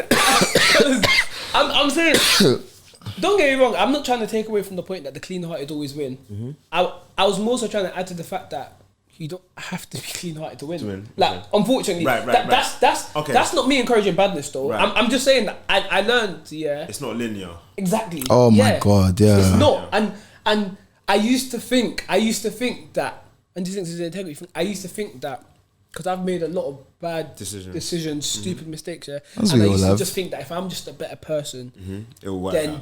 life is just gonna balance out for me because I'm a Right. good person. Right. And then I saw bad That's people. not the case. You're right. Quote unquote, I saw bad You're people right, you're winning. Right, you're right. You're not. Do you know what I'm saying? that's not the case. I saw bad people, and I said, wait, hold on. I'm doing all of these things here to try and be good, to try and be better, because I have morals. Yeah. These men don't have those morals, yet they're winning. Is And there such a that's what I'm thing saying. as a bad person? Yeah. Most definitely. Okay, so Well, I mean, we said so there was because Because you said there's no good person. But we're sure there's a bad person. interesting. It says a lot about human nature, doesn't it? Yeah. But even that whole No, that whole and I just want to say, Honestly. I just want to say no. I don't there's think no bad people. if there can't be a good person, there can't be a bad person in my books. Do you know why? There's people that got done for like atrocious, crazy murder, and they come out with books that changes the lives of like Millions 50k people. So, do you know what I mean? Yeah, It depends then. So what do you equate? Say what you want about that, innit? But like, that's all I'm gonna say. Do you know what I'm So going to say? you're saying redemption? I'm not. That's there's a point. I'm not saying that. My point is, if that one person was able to do both, right? Here's my thing. Why can that? This goes back to what I was saying before. I don't think the descriptions of good or bad should be ascribed to Should people. come next to person. We're too Nuanced. bro. too We're multifaceted. too we're difficult. Yeah. I'm not a table. Like, do you get what I'm trying to say? I'm difficult. No, do you get what I'm trying to say? Because Benga this morning would have made certain decisions as Benga at 3 p.m. Yeah. This is the same day. Right. Yeah. I'm too difficult. Yeah. But I agree with you.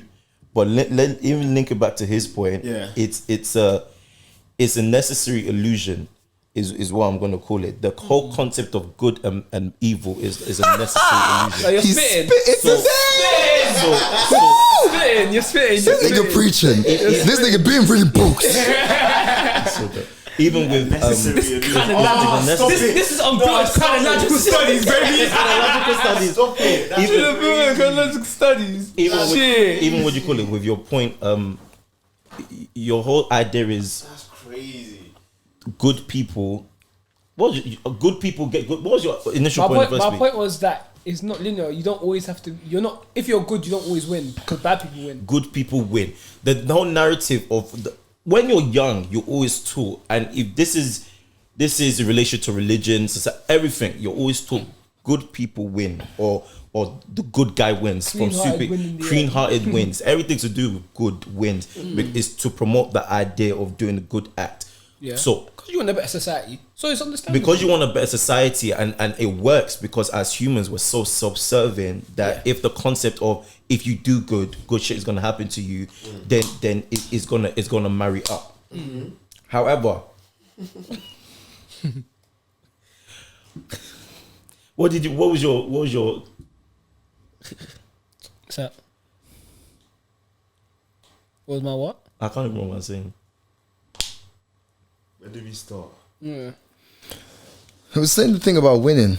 No, but that point about the illusion of the necessary It's a necessary illusion. the illusion of good and bad people. Because you said that's it. Because you said you don't believe the concept of good and bad, and I agree with you. I think it is a lie for all intents and purposes, but it's a necessary lie because if you don't have that, then everything falls apart.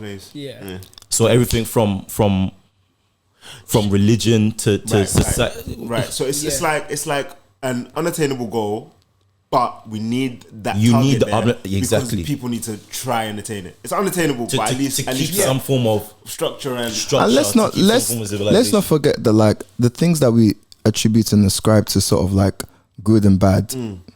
A lot of the good stuff benefits us, and a lot of the bad stuff takes away from us. Like what?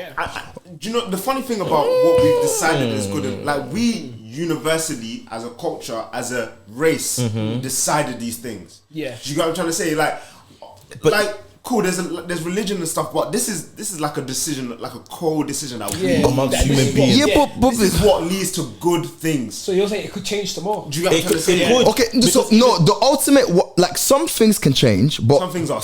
there's stuff Yeah, because that's the things that we've attributed to good that benefit your natural instinct of survival would always stay good. Not necessarily. And this is the point, because even say the things, Stealing, killing. that's the problem. One with day those you're saying that one day murdering will be something that we No, but my point is, Or like- it's to back up his point that good and bad is the whole fact that good and bad is an illusion. Because from your point, you're saying, but good things in society, good things leads to genuinely benefit us, and bad things generally take away from us. But those are consequences that society have put in place to enforce the illusion. No. I'm saying if we talk about like just the idea of your survival. So whenever I say survival, think back at like the earliest men, a caveman and stuff. Okay, so killing. So wait, there is not enough of stuff. Yeah, you go and hunt. Yeah, I go and hunt. If I take from you and I take from your family, that takes less from me and that benefits me, right? If there was if we settled somewhere, yeah, and there was someone taken without nobody knowing, basically someone effectively stealing very, very well, everybody's going to be disgruntled because there's someone, or let's even forget that I've been hunting. There is someone that's not hunting but is eating. Does that make sense? Now, you're taking from everyone else's benefit. So we all agree that stealing is bad. My point is actually the reverse of what you're saying. I'm saying the things that help our survival individually, we all agree. I agree with you. We all agree that is a bad thing. But it works both ways because eventually it's stuff that's going to benefit us. Does that make sense? Yeah. It makes sense to a degree, but even the example that because you made. Do you know why I don't agree with you saying that?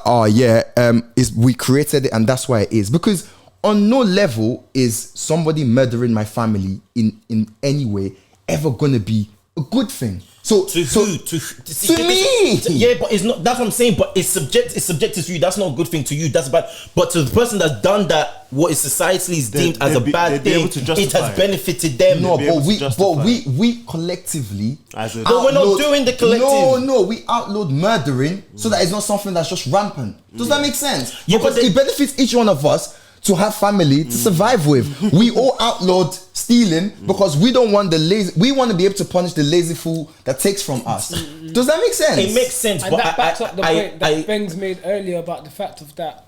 Your response to that tweet about the fact of that in the long run, what is beneficial and what is detrimental? Yeah. Do you get it's it? always quite selfish. But I get what you're saying. I get what you're saying. But for me, it's almost a power trip and it's a power play, and it depends on whose perspective you're looking for. Do you feel do you feel better when you are loved or when you're hated? Okay, when I'm loved. Some things intrinsically, just as the way we are as humans, and my point is that it's not all of it that we just decided that's going to be good or bad. The reason why I brought up the idea of love and that was a bad example. You can't use that because that's a sorry. Go on. Land. Don't let Land. Flying saucer. Land. You can let me finish. Land. If you have a, I have to find a really good example to back this point. But if Gio's waiting on the because what I had that's flown away. But basically, if you had a I see what you did. You rap in it. Now and then. the whole love and hate thing is like a nurturing and taking away from you thing. Like again, I'm gonna come back to the family unit. Yeah. So if you take, I feel better if we survive as a unit together. Link it to the murder thing. I'm gonna feel worse if you take that part of my family away from me. Yeah. There's some things that they feel good. We did like at no point is just like a society full of just murderers. Like the Gaza is not a happy place. Yeah. No matter who made, like, it's where there's a lot of violence and aggression. Shati, why Shati, why your examples are flawed, slightly flawed. Yeah. because we're speaking, and it's not necessarily. Flawed is. You don't agree? No, it's not saying that I don't agree. I want to see the flaw. I'm looking. We have no choice but to look from the point of which we learn from. You're saying it's an inherent, like a trait, and I'm saying you can neither. There is no proof to identify that because there is no other. There is no. But there are others, and there are fallen societies that don't live with the structures, and we don't exist there. We deliberately don't go there. So, Exactly. Gio, you see what There is It doesn't that inherently prove the point that good and bad are illusions and structures? I'm not disagreeing, but I'm saying that like sometimes some things that pre-existed, even in terms of how we already exist, informs that structure. So it means that we didn't necessarily create it. It came from the things that. Do you know what I mean? It's reversed anyways. Like you're here saying that we made it to be that way, but I'm saying that there's stuff that benefits us from this. Do you know what always comes out with me and Jiz's conversations? It's the whole thing of the chicken and the egg. It's always the thing of which one comes first. Which one comes first? Do you know? Interesting. Do you know? In my mind, this is why I say it's even a power trip. In my mind, someone has decided what the illusion of good and evil is for a certain benefit. We did that together. Them. That's what. Okay, we're going to have to agree to disagree on that. We did that together. I think every decision for me, every decision has every action has a reaction. So every decision has every decision benefits someone. Yeah. Okay. So for me, someone has created the illusion of good and bad for a benefit. The benefit that it can be for control of the masses. I don't disagree with that. That's right. Yeah. But then it goes back to my point that good and evil are the reason why I agree with you, but it cannot be. I'm telling you that there's some things that are so stuck in the way we are, is that it cannot be the other way. If you could prove to me that it can be the other way, then I can explain to you that it is just solely an illusion. Do you know what I mean? I'm saying that it is that and more. I'm saying that your evidence to back this up is the fact that we exist now. As in we exist in the way that we do now. Yeah. I was gonna say, Ben, why don't you agree? As in, you see, so the point Joe was making that it kind of seems like there is a overarching. I don't want to say individual, but it kind of seems like that's what you were alluding to, like somebody who benefits from this being the way things are, like the way the structure is, the way it exists. Someone put this in place. I don't think any individual ever in history has been powerful enough to be able to do that sort of thing. I think the way we are now, the way the structures are, the laws we have in place, has been a conversation that we've had with ourselves collectively and saying this is wrong, this is right. You see what you were saying about when someone murders, the murderer can justify to himself why that murder was correct, but there's no way he can convince the masses. There's no way he can convince the masses that this is the right thing to do, because as a group, as a race, we've decided that this is not right. I wouldn't say as a group we've decided. As a group, we've understood that this is not right. See, this is what you're saying. You're saying we've understood, as in someone's told us and we've accepted. And I don't think that's the case. You know, this goes back to we had a podcast conversation. This was in the old studio, and then. gang. and then it was a conversation about Kennington, where it started. It was a conversation about democracy, and then what I said I sound like a psycho, but I promise you, I said democracy in itself is for a large part is an illusion. My point is, you're saying that the whole deciding factor of murder being wrong, so the democracy behind that is something, and I'm saying even that in itself is a lie to a degree. This is, I believe some of this and I don't believe some of this, but this is me expanding and doing chronological studies. So the thing is, chronological studies. The thing that I'll say is, since way back, like, I'm a reading nigga. But now, since way back Roman times, how they used to decide things was that they would get a jury, essentially, a group of people, a panel, and they would ultimately appoint an individual and they'll make decisions. Do you get it? So the point that I want to say is, history shows the way that we've always done things, that we've gone off the masses, and it's followed in trends. So as a society, we do things off the masses. In law, they have juries. Do you get what I'm saying? Like systems are set up in place so that the power never falls into one individual, so that it always goes off the masses. Is what I will say. I don't think you're following me all the way. I don't dispute that. Mm-hmm. I don't dispute that in the slightest, and we're probably gonna agree to disagree. I don't even agree to disagree because I'm not necessarily I believe what I'm saying, but for the purpose of chronological studies and conversation. You're saying history proves that the masses decides everything. My point is how the point in which to even get to that point in itself. Yeah. What does that look like? You're saying that the conception of the idea, of the idea in itself has been a something placed. Ironically, even though I'm saying this, I'm contradicting myself, but I even agree with you with the idea that democracy is an illusion.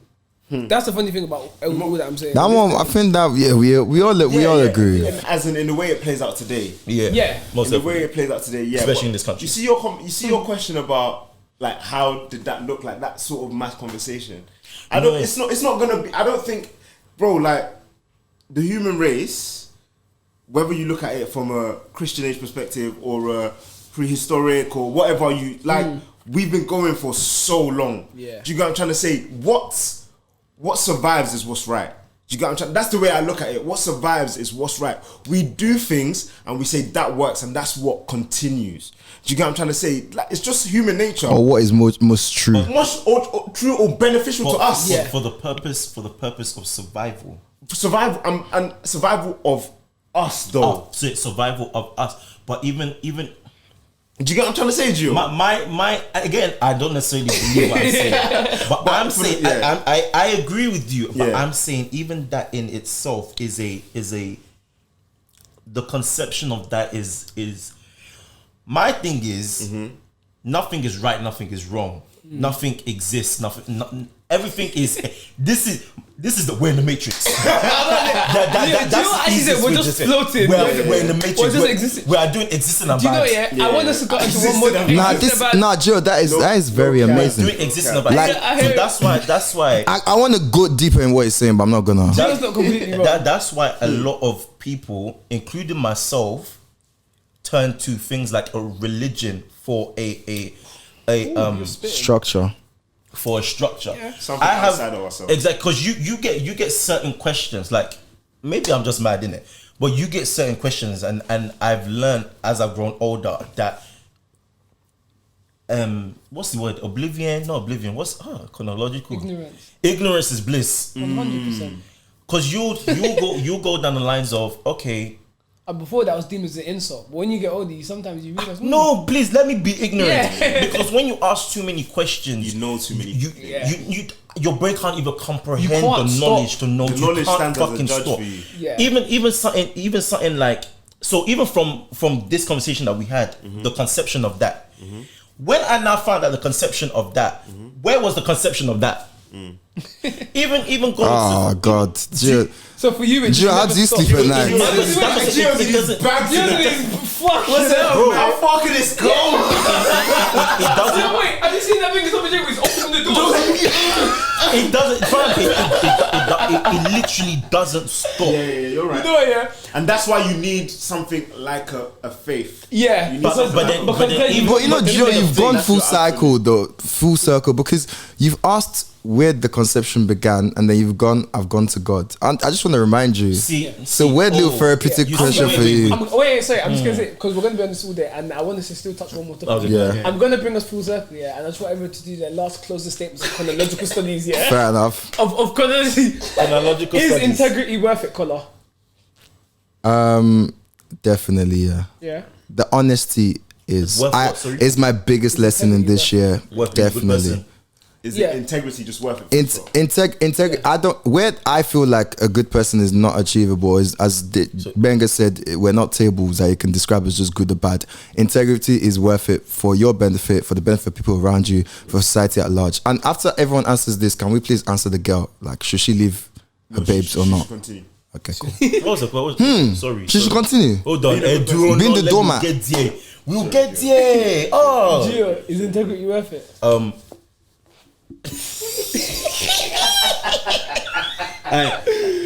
Gio! In the understanding of what integrity is today, and the whole global democracy, and yes, integrity is worth it. Worth it. Banks, is integrity worth it? Yeah. All the Yeah? time. Always. Integrity is worth it. Always. Just to answer Colin's question about the girl and No, what she should no, do. Dave, is it worth it? Oh yeah, no, I think so. Yeah. I thought my answer was obvious. Sorry. Yeah, integrity is worth it. Yeah. Yeah, but you know how you say we should answer the girl, yeah? Yeah, Just like- based on that scenario, you're saying, oh, she's tired. But I think, the benefits might not look like benefits, and it might not show in the situation that she's in. Fair enough. But it's something that she's gonna reap positively. When should she leave the toxic relationship with her friends? Or the Ooh, friend, hard. when is the right time? Interesting. I knew when's the right time. That's How not do you know yeah. it's toxic? Oh, I spun the whole scenario. Yeah, around that- that. If No, I'm not. We're not doing it. We're not no, doing it. no, We're not doing it. Gio. If there's a group of girls, yeah, and and they're meant to be friends, but one of them is the mum, yeah, but she doesn't get mothered, and now she's saying, is it even worth me being this person in this thing? When is it enough? Do you know what I mean? Because obviously the gains are not matching the thing, and the point is, this kind of thing drives people to like depression and stuff, innit? Like what they want, this thing is not actualizing, and it's getting too much now. It's getting to the point where they want to question their morality. Does that make sense? So it's like, do you know what I mean? Like, so some people might suggest that they take maybe a break. It's toxic. Go around people where they feel loved and sort of like covered, and then like it doesn't mean you have to throw them away, but maybe ease out, or just don't play that role. This might be a time where some people might say maybe be a little selfish, maybe think about yourself first and stuff. Yeah. So go on, David. Man, Enough what we chronological say? studies. 50k salary in London, is that a lot? I am absolutely not having this conversation. Man, what are you saying? Collar, 50k salary in London, is that a lot, bro? Sign me up, man. Come on, someone. Sign me up, Sign me up, man, yo. What Where they pay that Hey, yo, it's the job center. at? Where they pay that at? I'm brushing my CV. Man, the 50k salary in London, is that a lot, man? Because, Clean, yo. honestly. Hey, listen. When I say, oh yeah, go on, sorry, yeah. For those that don't know, there was a dialogue on Twitter. We put the question in our story the other day just to get what people's views were. It was interesting, some of the views we got. We got a mixed response. I want to check if I can still find some of them so I can read them out on the pod. But there was a conversation on Twitter, and they went along the lines of what was it? 50k salary in London is. Somebody said that people that make up to 50k, they should be happy. So a girl now tweeted and said 50k salary in London is not a lot. Wait, read verbatim what she said. Is that verbatim what she said? Essentially, I can't remember bar for bar, but essentially somebody said you should be happy if you make up to 50k in this here London. And she said 50k and she is not, tweeted it and said essentially 50k is 50k not salary a lot. in London is not a lot. Okay, the London part is the key part. Then that's the key part. And then obviously that sparked a whole load of back and forth discourse of what is a lot and why and what can manage. Put the story on our question. We had a lot of mixed responses and great interaction, which thank you guys by the way, because we really Appreciate enjoyed it. we really enjoyed all of your responses to that. Some were funny as fuck, I won't lie to you. Yeah, some were funny. So yeah, man, what are you not saying? 50k salary in London. Again, where do I sign off? Actually, context matters, isn't it? Age, where you are in life. Hey, yeah. You know what I'm trying to say? I would What so you trying to do? that's true. So all of us are here under 30. So for under 30s in London, innit? Like, Do you know? even then, under 30 is hard. See, that's what I'm saying. Under 25. 25 is under the share. I don't necessarily even disagree with what she's saying. I think I disagreed with the delivery of what she said, and I think it's the way the quote tweet was on top of the other tweet. From outsiders' perspective, looking at that tweet and looking at the interaction, it seemed like someone not understanding the value of money, or being uneducated enough to not understand the value of money. But what she said, 50k in London is not a lot. Now, obviously, scenarios, everything. So let's take again. Let's say we're all under 30 here. Let's say we're 30 self. Put in standardized, like a set structure of what someone 30 in London will look like. You'll most likely have a house, so a mortgage. You'll mostly finance a car.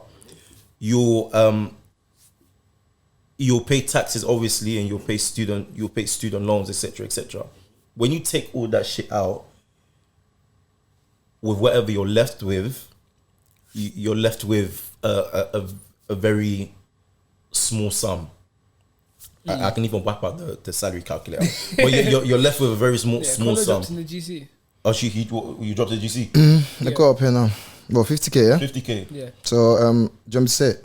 So after pension, after tax, after NI, and if you're also putting student loan, 2801. 2801. Yeah, month. Yeah. 2801 is don't get me wrong, it's a lot of money, but then it's a case where there's almost slightly contradictory of living within your means per se. If you own a house, let's say the mortgage is what, a bag a month, bag 1,200 a month, that slashes the 28 to what, once is. It dwindled. So I'm not necessarily. Her delivery was wrong because she it almost showed like she didn't understand the value of money. Whereas other people, they'll see 50k and they'll be like, yeah, you people are tweaking. But her understanding of me, I'm doing advocate of her like I know her. But trying to follow her thought process through, I understand why she'll say it's not a lot of money, especially in London. So the exact tweet was, I'm just going to read the responses, some of the responses that we got. The exact tweet was 50. The first tweet was, fam, if you're earning more than 50k in this country, you're blessed because the average wage is diabolical. Her quote tweet was, 50k is not a lot, especially if you live in London. Some of the responses we got, 50k after tax feels like you're being robbed. Then rent and other bills, you're left with what? That was one response.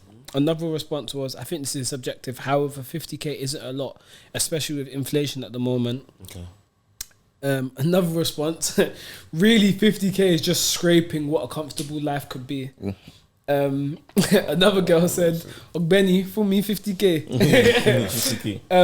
Another response was relative to individuals, and then there was a few others, it's long and share me. Some person said it's peanuts after tax. Another person said 50k is a lot unless you've got a family. Stop trying to rent a $1,200 flat. London living costs are high and live within your means. 50k is like the top percent earner in the UK. I think it's top 13%, to be fair. Yeah, high though. That's still very high, regardless. But yeah, the tweet was 50k is top 10% earner in the UK, so she's stretching it. That shows about this country. And yeah, there was one or two others, but they all kind of follow the same thought process. I think 50k is not enough for her, and everyone should just be fine with that. That's it. That's it. If I had 50k and I was living up north, I'd be having a ball. Unfortunately, we live in London, so you have to basically you have to choose. It's because you have to kind of choose, innit? If you have 2.8 a month, you kind of have to choose, do I want to live in like a decent flat? Do I want to live in a really good flat? What's transport going to look like? So I'd have to choose, should I live close to where I work so that it's like a nice flat and I still have some money left and stuff. I think where 50k can look, and it's because especially in the UK, you literally drive past one line and house prices and just go straight down. So where that stuff can be so close and people have, and we're all cramped up together, but we don't know. We're a small country. So people's experiences are quite like different. It's quite different. So yeah, and bare opinions are getting mashed together. Where someone knows how good you can be living with 50k somewhere in the Midlands or somewhere like up north, they feel like, that's such an ungrateful thing to say, even if you're talking about spending in London or whatever, or where some people have been able to sort of like even still manage and picked things. But if we're talking statistically, we've already answered that question. Like, how much do the MPs earn? 70k. Oh, 70. They probably all take home around like 80, 90 a year, but their salary was 70k until recently. I don't like that example. What, the added amount that they take? No, the MPs in general, but that's... So my point is that if the politicians in the country, are earning that, and you're earning around 50k, like, come on, man. Do you know... 50k okay, let's all understand 50k is a lot of money. Firstly, it's mad that you have to say that to me. Like, I can't believe we've got to a point. But you have to tell me now. We just got to address that. It's a lot of money. And when you're not a drug dealer. When you're not a drug dealer. But see, now that's the problem. Well, I'll get to that. That's the problem. Firstly, everyone needs to live within their means. Do they?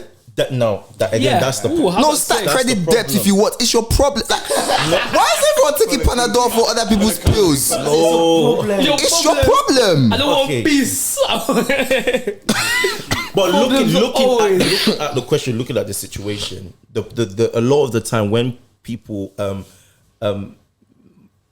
dwindle the concept of, when people have a warped idea of money, because a lot of people saying that it's peanuts, etc., not necessarily having justifiable reasons. It's because they have a warped perception of money based on what they see. Warped. You can't say how they perceive money. They could have just grown up really rich. I think that's the difference. Like, we're looking at people who've probably come from. Let's say like their parents have been here for ages, or parents were born here and they lived here and they've got bread, and you've been in a stable. They own the house. And like the income that was coming into the house was maybe 90, 100k. Together. 50k is a piece. It's piss. Do you get what I'm trying to say? But if you're coming from a household where your mum was doing a certain amount of jobs, and my mum working 75 hours. Do you get what I'm trying to say? 50k or more. Do you get what I'm trying to say? That's the difference. You've made it. Yeah. My son is making 50k. What's on 50k for? What? You think she's not giving testimony in church? Honestly, the context matters. Okay, maybe this is because it's me, but it sounds mad to somebody. But 50k, no matter where you are, is 50k. Joe, you know when all of those friends are doing we're helping you, Joe. Stop. No. Joe. Okay, wait. I heard Joe's point anyway. There was even an interview that Kim Kardashian done. She said she was having the dispute with Kanye West. And what happened was a brand came to her and offered £1 million or $1 million to do so. And then she had a conversation with Kanye. Kanye's like, no, I don't want you to do it. Obviously, because they're knocking off Yeezy. Mm-hmm. Then her point was she had to really weigh that up. Mm-hmm. Because $1 million is still a fucking $1 million. No matter how much money you have. This is what I'm saying. It's like, I understand what you're saying. You're saying that the 100... The amount of money you have depends on how much you can, what things you can get, how much you can get. Then it goes back to live within your means. But 50k is still fucking 50k. Okay, how is yeah. Okay. But it just in the context of a salary, it can still be peanuts to somebody. Yeah. And it's the way it obviously it's 50k in the grand scheme of things, but it's the way it's like drip fed. You get what I'm trying to say? It isn't 50k. Yeah. £2,800 a month. You know what I'm trying to say? Alongside and this month my expenses are 2k. Yeah. And I've got £800. Timothy Lohaka once. No. You know what I'm trying to say? If I've gone somewhere once, now I'm in a tight spot. Do you know what I'm trying to say? Bro? Do you get me? It actually needs to balance out. No. I hear it. And obviously, like it's such a obvious thing, but like we're like. It's gonna sound so dumb, but I don't want to live between my means, bro. I want to chop life. Do you know what I mean? I want to chop life. I want to enjoy. Like, it's such a. What's that meme? That's when money comes, or was it? When I get money like this. Yeah, every little money I get. Oh, that's the one. No, but you know what I mean? Don't worry about my future. No, but you know what I mean, though. So when obviously, like, you know, like when you tell people like, "Oh, I live within their means," like your thought process when you're thinking about your salary isn't. To be fair, everyone's different, innit? But I guess what I'm trying to say as a whole is that your thought process when you're immediately seeing your salary is, oh yeah, like I want to pay for this, I want to pay for this. Your thought process, yeah, I want to enjoy. Them books that was Hello, can I book it to exhibition, please? This is what Ben said. The battery not see how once. You know what I mean? Like your thought process kind of goes to like your expenditure. So like when I guess where like you kind of like go off into like the what's the word I'm looking for? Like the cycle of all that you can have. Then you suddenly kind of think about, okay, this is what I can have, but what do I currently have? And then I guess where a lot of people clash and where like a lot of people might see that 50k as not a lot is that they think about all that they can have. So then it's kind of like, well, the standard of living that I want to have is up here, and yet what you're providing to me is here. So it's not enough. So you telling me live between my means? these are my means. Do you know what I mean? These are theoretically my means. Do you know what I'm saying? Like you can't, like you know that thing that people say, think that you've already made it, so they are kind of. Oh my god, full circle. What was that we spoke about on the last pod? What's that thing? Jordan. No.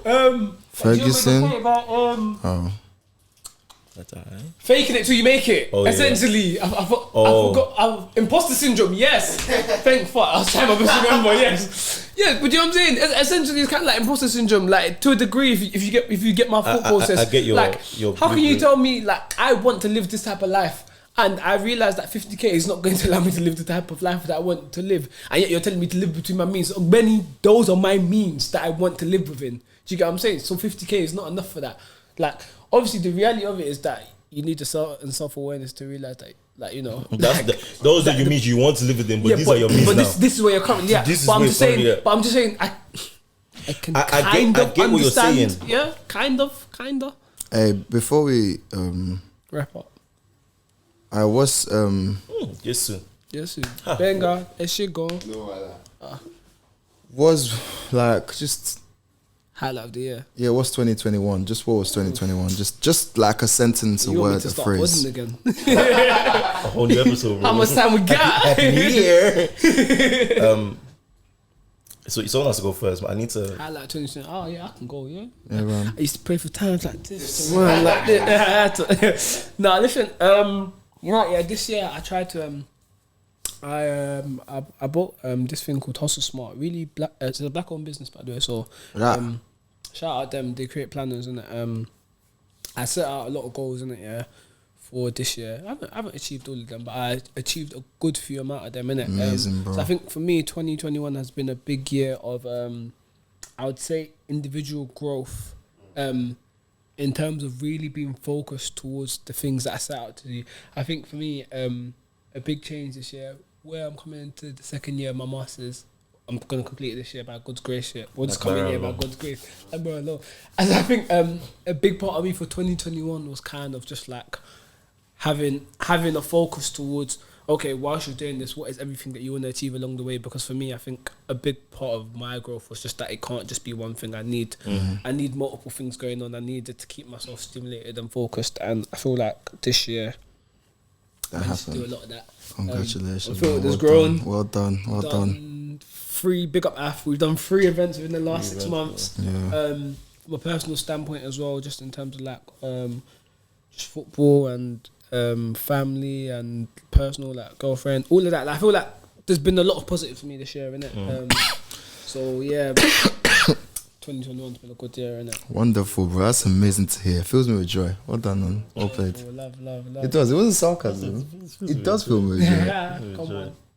I'm happy when people are winning. Yeah. When teams win. when my people are winning.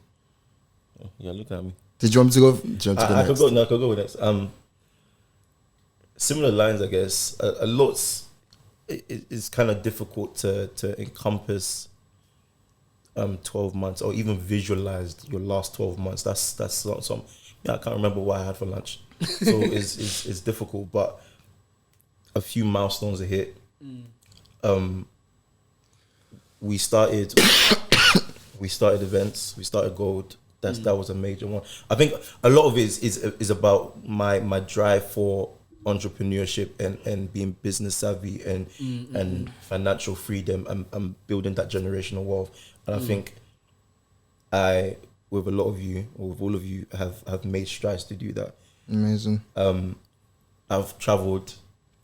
I've You know how much that was itching you. Boy, honestly. I think this nigga still was singing about. I've seen I've self-developed in relation to who I am as a person, who I want to become, what it takes to become that person. I've kind of visualized what life I want to have in 5 years, in 10 years. New job. Come on. Thank God. Obviously, there isn't. Me too. I wrote down a list of shit that I wanted to achieve. I said I wanted a fucking Range Rover, but here we go. Soon come 2022, baby. 2022. But I'm grateful that. And one thing I've worked on is my short-temperedness. I've really tried Yeah, because Gio be hitting niggas. this year. I really tried. Overall, it's been a good year. Yeah. There's been highs and lows, but this has definitely been a good year. Just Amazing, to say one bro. thing very, very quickly, and about entrepreneurship as well, yeah. One of the things that I wanted to do as well, yeah, a couple of things that we're gonna hopefully achieve in 2022, yeah. But Let's even go. with entrepreneurship, yeah, like I feel like one of the things that has really driven me is the fact of that I know that everything that I'm embarking on doing isn't going to be a success. successful, Like yeah. not everything I do is going to result in me taking over the world. Multi-billion-dollar Do you get what I'm saying? Innit? I just think that corporations. a big part of it for me was kind of crossing that first bridge of just starting. Enough. Like, do you know what I'm saying? Just and that's just what I want to continue to do. I almost like there's just like I don't want to start a whole conversation, so I'm going to wrap this up. And I know you want to go, Colin, That's and I also okay, want to hear Benga's view on this as well. Yeah, but I'm putting Benga on the spot, sorry Ben. But I just wanted to say, like, a big part of things for me was just like, you know, that process to start is just It's hard. that can be crippling. So I feel like for me that was just one of the biggest like self-fulfillments for me, just like having the courage to start. And there's still things that are in the list to start. And there's like 3 things like that are big for me to start next year, innit? But I feel like once you kick down that first door, it's so easy to kick down the second. Yeah. So yeah. Sorry, go on, Kola. That's amazing, man. Man said the process is important, and Gio said the self-development is key. They've said a lot of the like obviously the like things that's happened this year, and like my businesses went well this year. Come on. That was not the thing for me. This year I had to learn that there is great strength and power in vulnerability. And that's been life changing for me. The life is still changing, but you know. I also had to learn the value of honesty. And that is gonna build into what my life's next goals are, because in a very funny way, the entrepreneurial things for me and all the other stuff for me sounds cocky, but it feels certain. In my blood, Nah. I felt like I was born to do most of the things I do. And so even if I fail, like, I just know that I was like, there's always fear of failure and stuff in that, but like that's not a big thing. Like in a mad way, like as I think I said this in the pod quite a while ago, is that a lot of the things that I wanted for years, I got them quite early this year. And got some of them later on this year, and it's cool, it's surreal. And then I found like another want, another need, which is obviously it's being the person. So yeah, but like the greatest thing for me this year really is that there is power in, honestly, if you're not going to take the rest of the compass thing that they shouldn't take, honestly, as men, there is power in vulnerability. There is great strength in vulnerability. Don't kill it. I guess I am a moralistic compass, Benga. I guess you won, right? Nah, but it's the things like there is power in vulnerability. There's real strength in it. Don't kill it. Like, key to it. It's been life changing for me. Sick. You gonna say something, bro? We're putting Bengs on the spot. What's 2021 taught you, bro? I feel this year has been a little bit of a difficult year for me. I think the difference might have been in regards to, like, you know how you said you set some goals this year, yeah? 2020, beginning of 2020, I set goals and it kind of had me driven.